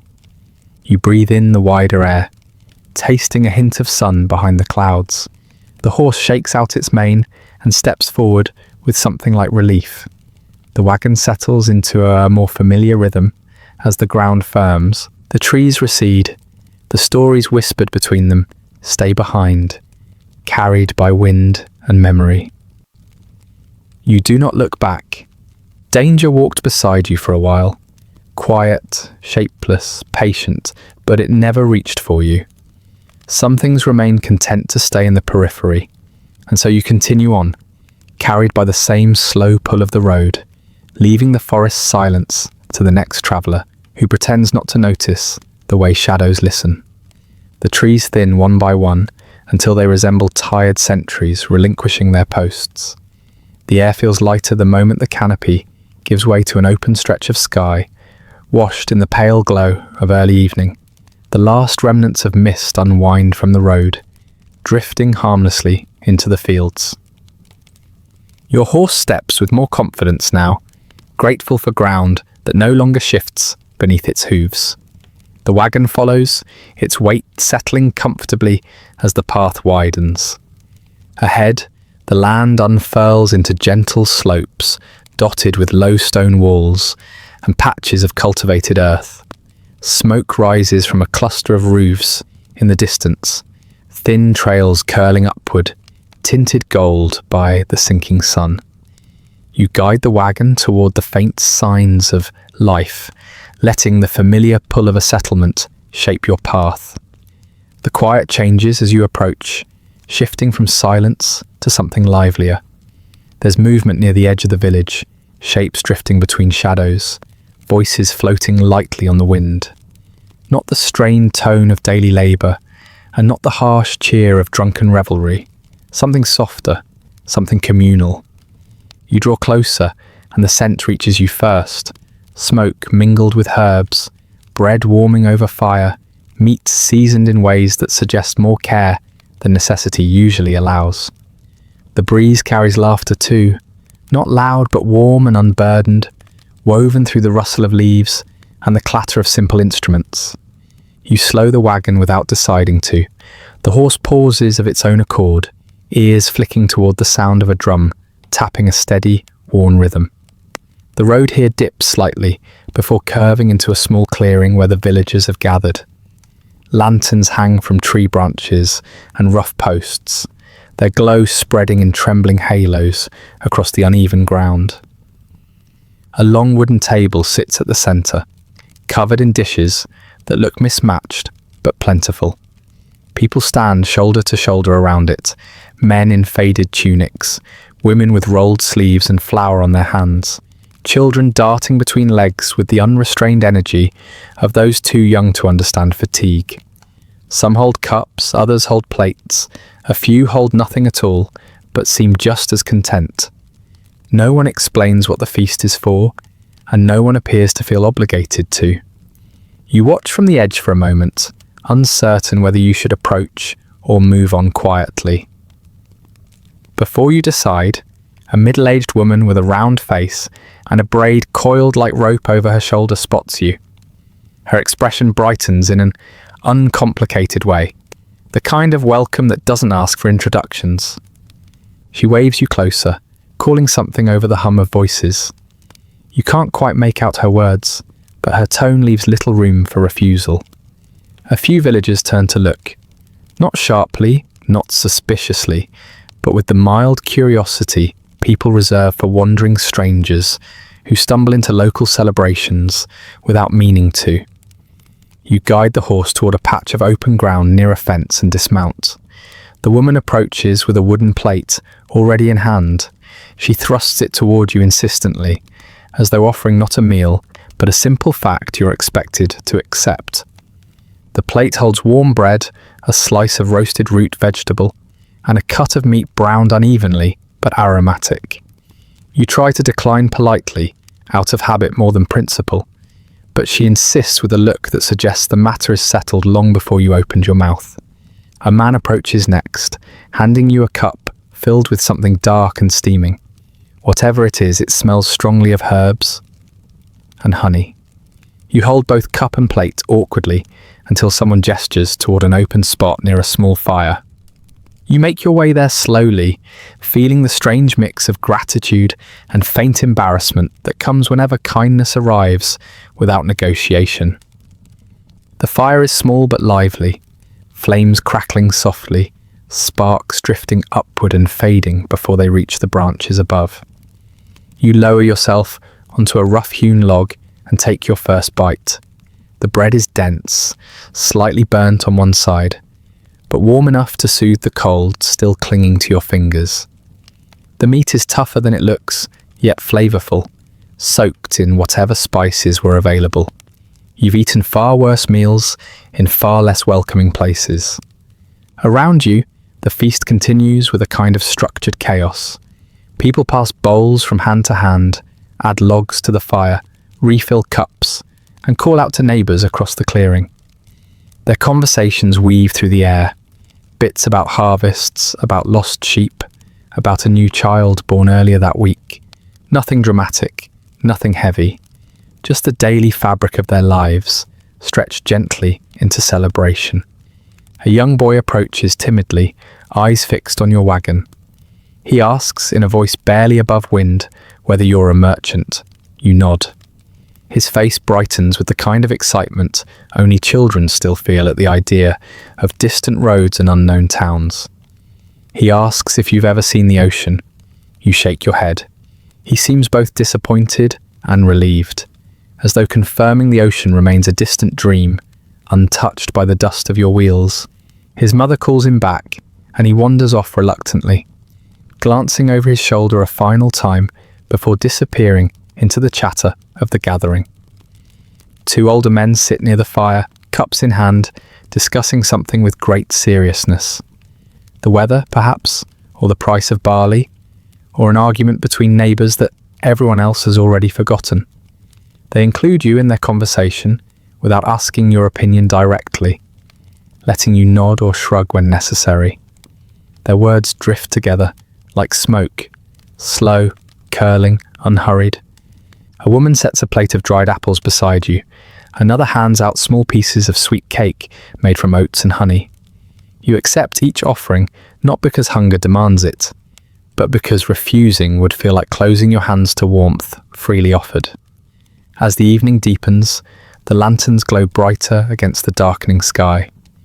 A few villagers begin to sing, not loudly, not all at once, but in small, overlapping murmurs that gradually form a tune.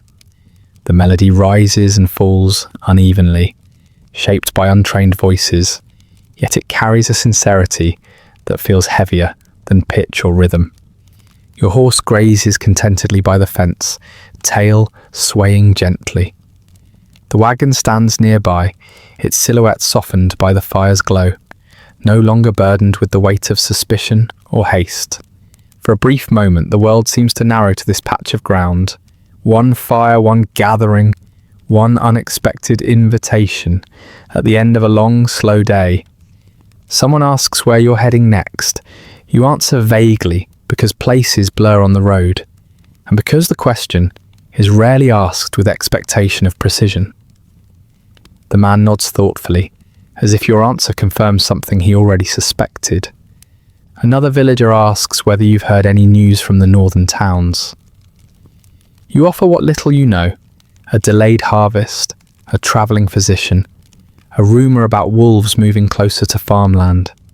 Your words ripple around the group, passing through ears that collect such details, the way fields collect dew. You notice the absence of formality in everything they do. The feast seems to exist because people decided to gather, not because of any official occasion. No one announces a reason, no one justifies the celebration. They eat, they talk, they laugh softly, they share what they have. Perhaps someone had a small victory, perhaps someone simply felt the day deserved kindness. Or perhaps life has been hard enough lately that any excuse to gather became reason enough. You do not ask. Not knowing feels like part of the invitation. Time drifts gently. The fire crackles. Shadows lengthen. The singers quiet. The cups empty slowly. Even the children grow calmer, lulled by the warmth and the steady hum of adult voices. The celebration settles into a comfortable fatigue, the kind that invites rest more than revelry.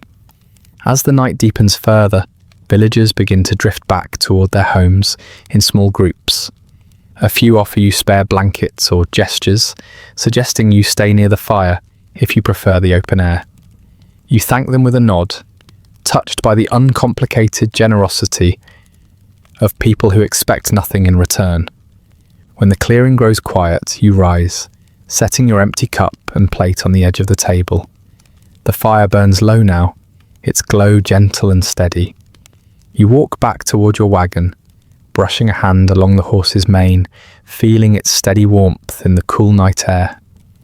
You settle your cloak, lean against the wagon wheel, and breathe in the lingering scent of roasted herbs drifting through the dark. You did not plan for a feast, but the road rarely asks for plans. It simply offers moments, some weary, some unexpected, some quietly generous, and asks you to carry them with the same patience you carry everything else. And so, under the dim glow of a dying fire, you let the night hold you gently, grateful for a meal you did not need to barter for, and for a kindness that required no explanation at all. The last of the voices fades into the night, leaving only the faint rustle of leaves and the slow crackle of embers settling into themselves. Lanterns dim behind shutters across the village, one by one, until the clearing feels like a world held together only by moonlight and memory. The warmth of the feast lingers in your limbs, soft and fleeting, but the road's familiar weight begins to settle again. Not unwelcome, just honest. You adjust your cloak against the evening chill and step toward the wagon. The horse stands quietly beside it, half asleep, its breath drifting in slow clouds. You give its neck a gentle pat before climbing into the back of the wagon, where your belongings rest in loose bundles. The canvas above you rustles faintly as a breeze sweeps through, bending the shadows in wavering arcs. You strike a flint, coaxing a small flame into the lantern you keep tucked inside. Its light expands slowly, pushing back the darkness just enough to reveal the wooden crate you use as a makeshift table. You settle onto the floorboards, knees stiff from the long day, and pull your small leather pouch from beneath a folded cloth. The coins inside clink softly, a mix of copper, a rare silver, and a few bent pieces that barely pass as currency. You pour them onto the crate, letting them spill in a modest pile that looks both more and less than you expect. Coins always look different under lamplight, brighter because they're clean from handling, duller because you know how quickly they will disappear. You start sorting them into neat stacks, the familiar ritual steadying your thoughts. It is a quiet arithmetic shaped by necessity. Repairs, food, replacements, tolls, the little gifts you sometimes hand off to children without thinking. A life measured not in abundance, but in the small margin between enough and not quite. You count slowly. 12 coppers, 6 more, a silver coin pressed into your palm days ago by a man who looked like he couldn't quite afford generosity. A nearly flattened copper you keep just to avoid insulting the next person who exchanges it. You shift the coins into rows, then begin subtracting the day's tolls. A farrier repaired one of the wagon's nails recently. 3 coppers gone. The cloth you bought for patching, another. Food for the horse, 2 more. Oats for yourself, only 1, but it stings more because the meal was hardly worth remembering. The pile shrinks as you work, the movement of your hands, slow, almost meditative. The lantern flickers against the wood, casting long shadows of the coins that make them look more plentiful than they truly are. It's a small trick of the light, kind enough to give the illusion of comfort, cruel enough to vanish the moment you blow the flame out. You pick up the silver coin and turn it in your fingers. It feels heavier than the rest, its surface smoother. You can already imagine the places it will go. A replacement wheel spoke, perhaps, or extra grain when the road grows lean. Silver never stays long with travellers. It moves too easily, pulled away by needs that grow quicker than income. You place it in a separate stack, the one you guard more carefully. The coins click together softly, a small sound swallowed by the night. Outside the wagon, a dog barks once from somewhere deeper in the village, then falls silent. The faint murmur of wind whistles through the narrow gaps in the wood. The horse shifts, stamping softly. You pause to listen, not out of fear, just habit. Nights on the road teach you to absorb every sound until you can tell danger from disinterest without opening your eyes. Satisfied, you return to the coins. You tally the remaining amount and add it to the mental ledger you've been keeping since leaving the last town, large enough to record anything properly. The numbers fall into place with the resigned predictability of seasons, enough to move on, not enough to feel secure. Profit, you've long learned, is less an accomplishment and more a hopeful dream. Something travellers chase like a distant landmark that never seems to draw nearer. Yet you nod at the final sum as though it tells you something encouraging, acknowledging it the way you might greet an old companion whose flaws you've accepted through sheer repetition. Beside the coins rests a small wooden token, not currency, not valuable, but given to you by a boy earlier in the evening, carved with the uncertain strokes of young hands. You turn it over gently, tracing the uneven lines. A horse, maybe, or a tree, or simply a shape he liked. Whatever it is, it feels strangely heavier in your palm than the silver coin did. You set it aside carefully, beside the lantern. Another gust of wind brushes the canvas overhead, making it billow slightly. The lantern flame wavers, shadows scatter across the crate and coins. You press your hand over the pouch to steady it instinctively, though nothing threatens to spill. Your stomach reminds you of the feast, settling with a quiet heaviness that has become rare on nights like this. You breathe in slowly, feeling the quiet comfort of a meal, not measured by trade or compromise. It lingers like something borrowed, a warmth destined to fade, but welcomed all the same. You return to the counting, though the numbers hold no surprise now.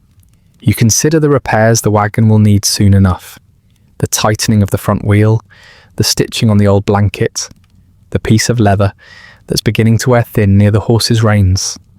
You mark them mentally, small debts to the future that travel always demands payment for. The road outside remains still. The sky beyond the canvas glows faintly where the moonlight slips through gaps. You imagine the village behind you, its homes scattered like quiet thoughts across the dark, each one holding its own stories, its own worries, its own small comforts. You are not part of them, not truly, but you are allowed to pass through, take warmth when it's offered, leave quietly when morning arrives. You gather the coins again, sliding them back into the pouch with deliberate care. The weight in your hand feels lighter than it should, not empty, just honest. A reminder that travelling has always been less about gain and more about endurance, moving from one place to another with the simple intention of surviving both. Before tying the pouch shut, you run your fingers through the coins one last time, letting them clink softly. The sound echoes faintly in the tight space of the wagon. Not joyful, not bleak, simply true. A merchant's lullaby, a tired affirmation of the life you carry. You set the pouch beside you, then extinguish the lantern with a slow breath. Darkness fills the wagon in gentle waves. The world grows quieter, softer. The coins vanish into shadow, though you can still feel their weight lingering in your palm, their metallic imprint imitating warmth. Leaning back against the crates, you adjust your cloak and settle deeper into the dimness. The wagon creaks as you shift your weight, wood responding with the familiar murmur of something that has followed you longer than any companion. Outside, the night stretches across the fields, cool and indifferent. The fire in the clearing has burned low, leaving only faint glimmers of orange floating above the ash. The village's last lanterns flicker behind shuttered windows, their glow thinning as sleep claims the households, one by one. Your eyelids grow heavy, your breath slows, your thoughts soften, drifting toward the kind of rest that arrives only when the day has been folded neatly into itself.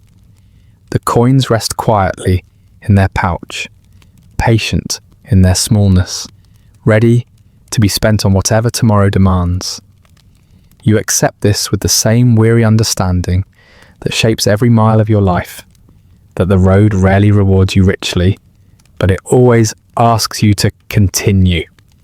And so you drift into sleep beneath the hum of distant crickets and the faint memory of lamplight, pockets no fuller than before, but another day behind you all the same, counted, carried, and let go. The darkness settles around the wagon in a way that feels less like emptiness and more like a blanket being drawn over the world. The night is calm, patient and familiar. The faint hum of crickets merges with the soft breathing of your horse, forming a lullaby shaped by travel and quiet hours. Your eyes drift closed, not suddenly but slowly, the way a candle's flame leans before finally giving out. Sleep comes in gentle waves, not deep, not long, but steady enough to loosen the tension from your shoulders. The wooden boards beneath you hold your weight with their usual reluctant comfort. The cool air drifts in and out of the wagon, brushing your face with the faint scent of damp earth, cooked herbs, and spent fire. At some point in the night you stir, not from sound, not from fear, but simply because travellers rarely sleep long without waking to check the world. You lift your head for a moment. The village lies across the field in shadow, still and quiet, its outlines softened by moonlight. Not a single lantern burns now. The homes have surrendered completely to the night. The wagon creaks faintly as you shift, then settles into silence again. A deep breath leaves your chest, slow and steady, carrying the last remnants of wakefulness with it. You close your eyes once more and let the dark stretch into morning. When dawn finally approaches, it does so without haste. A pale light grows at the horizon, washing the sky in soft grey before deepening into muted gold. The world wakes reluctantly, the way tired bodies do after long days. Your horse shakes its mane, sending a faint shiver through the air. Birds call from somewhere unseen, filling the early stillness with notes that seem almost shy. You open your eyes to the dimness inside the wagon, the light creeping in through the gaps in the canvas. Your limbs ache slightly from the cramped sleep, but the pain is familiar, almost reassuring. You sit up and rub your hands together, warming the stiffness from your fingers. The floor beneath you feels cool, the boards rough against your palms. Your first breath of morning carries the scent of dew settling into the grass outside.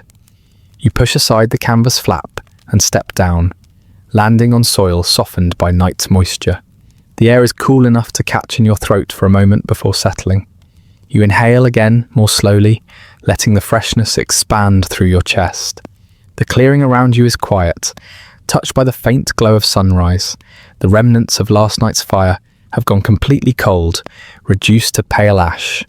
A few footprints mark the ground near it, villagers wandering home after the feast, but even those are fading as the earth dries. You walk to your horse, running a hand along its neck. It leans into your touch, then nudges your shoulder gently, impatient for its morning feed. You smile to yourself, tired but softened by the small familiarity. Routine has a way of steadying the heart, even when the road stretches endlessly. You gather your supplies from the wagon, a handful of oats for the horse, a crust of bread for yourself. The bread is dry, but it fills the space it needs to. You chew slowly, watching the village come into focus across the field. Smoke rises from a single chimney. A door opens somewhere. The quiet rustle of daily life begins again, muted but steady. It strikes you, as it has on countless mornings, how easily you remain separate from the places you pass through. You accept their warmth for a moment, share their food or their stories, then step quietly away before any of it can settle too deeply. A choice made long ago, perhaps without realizing it, or a habit that grew from necessity until it became its own quiet truth. You pack your belongings without rush, tying ropes, adjusting bundles, checking the wheels for loose spokes. The wagon bears the signs of yesterday's mud and yesterday's miles. Scratches, stains, small stories etched into the wood. You run your fingers over one groove near the back, remembering nothing specific about how it formed. Travel leaves marks the way years do, not always clearly, often without ceremony. You tighten a knot, secure the canvas, and step back to look at the wagon as a whole. It stands sturdy enough, though its age shows in every corner. You accept this with the same resignation you accept the road. Both are worn, both temperamental, both faithful in their own quiet ways. The horse responds quickly when you lift the reins. Its hooves press into the damp ground with steady confidence. You climb onto the bench, settling into the familiar weight of your cloak around your shoulders. The village ahead grows brighter as the sky lifts itself fully into morning. You guide the wagon toward the path leading out of the field. The wheels roll slowly at first, shaking off the stillness of the night. The creak of wood blends with the soft groan of leather straps as the horse leans into its harness.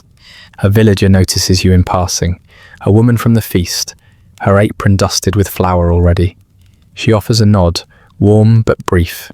You return it with a small lift of your hand. No words are needed, neither of you expects them. Some meetings exist just to be acknowledged gently, before fading into the rhythm of the day.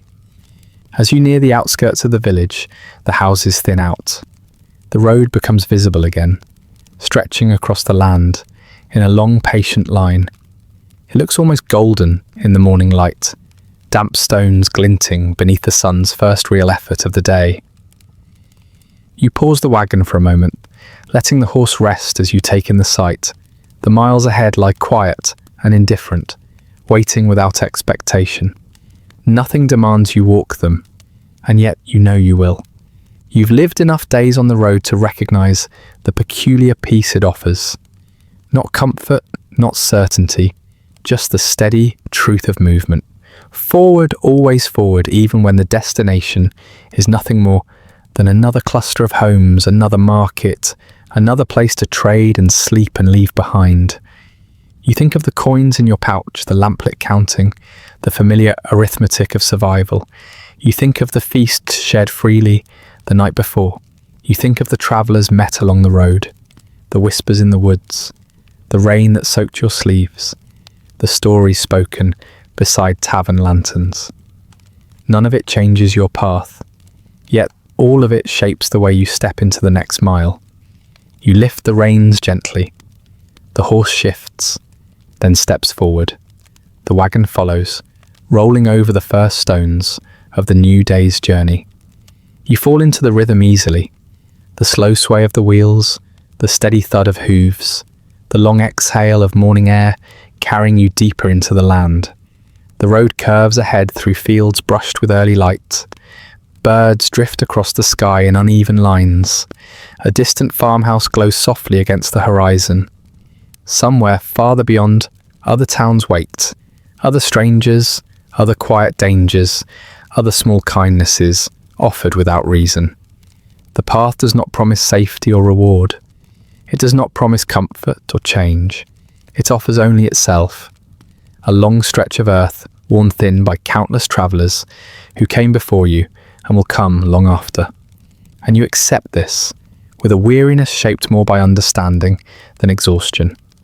You have grown into a life where wandering isn't a choice you debate each morning, but a tide you move with, gently and without complaints. You sit a little straighter on the wagon bench.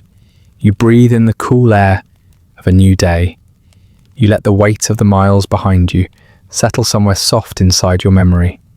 The road waits, it always does, and you follow it once more, not out of obligation, not out of hope, but because it has become the only place where the world feels steady beneath your feet. Dawn climbs higher, brushing the land in muted gold. The wheels turn, the horse moves, and you continue, quietly surrendering to the long, unending journey that has become your life. And that brings us to the end of tonight's story. Feel free to like, subscribe, or leave a comment with another forgotten corner of history you'd like explored next. If you'd like early access to more of these quiet descents into forgotten history, ad-free audio of the episodes, or just want to support the show, there's a link to the Patreon in the description. If you're listening on a podcast app, a rating or review helps more people find their way to these stories. And special thanks to the supporters who make this show possible, including our chroniclers, Andrew S., Rich Davis, and Leslie Schofield. Sleep well.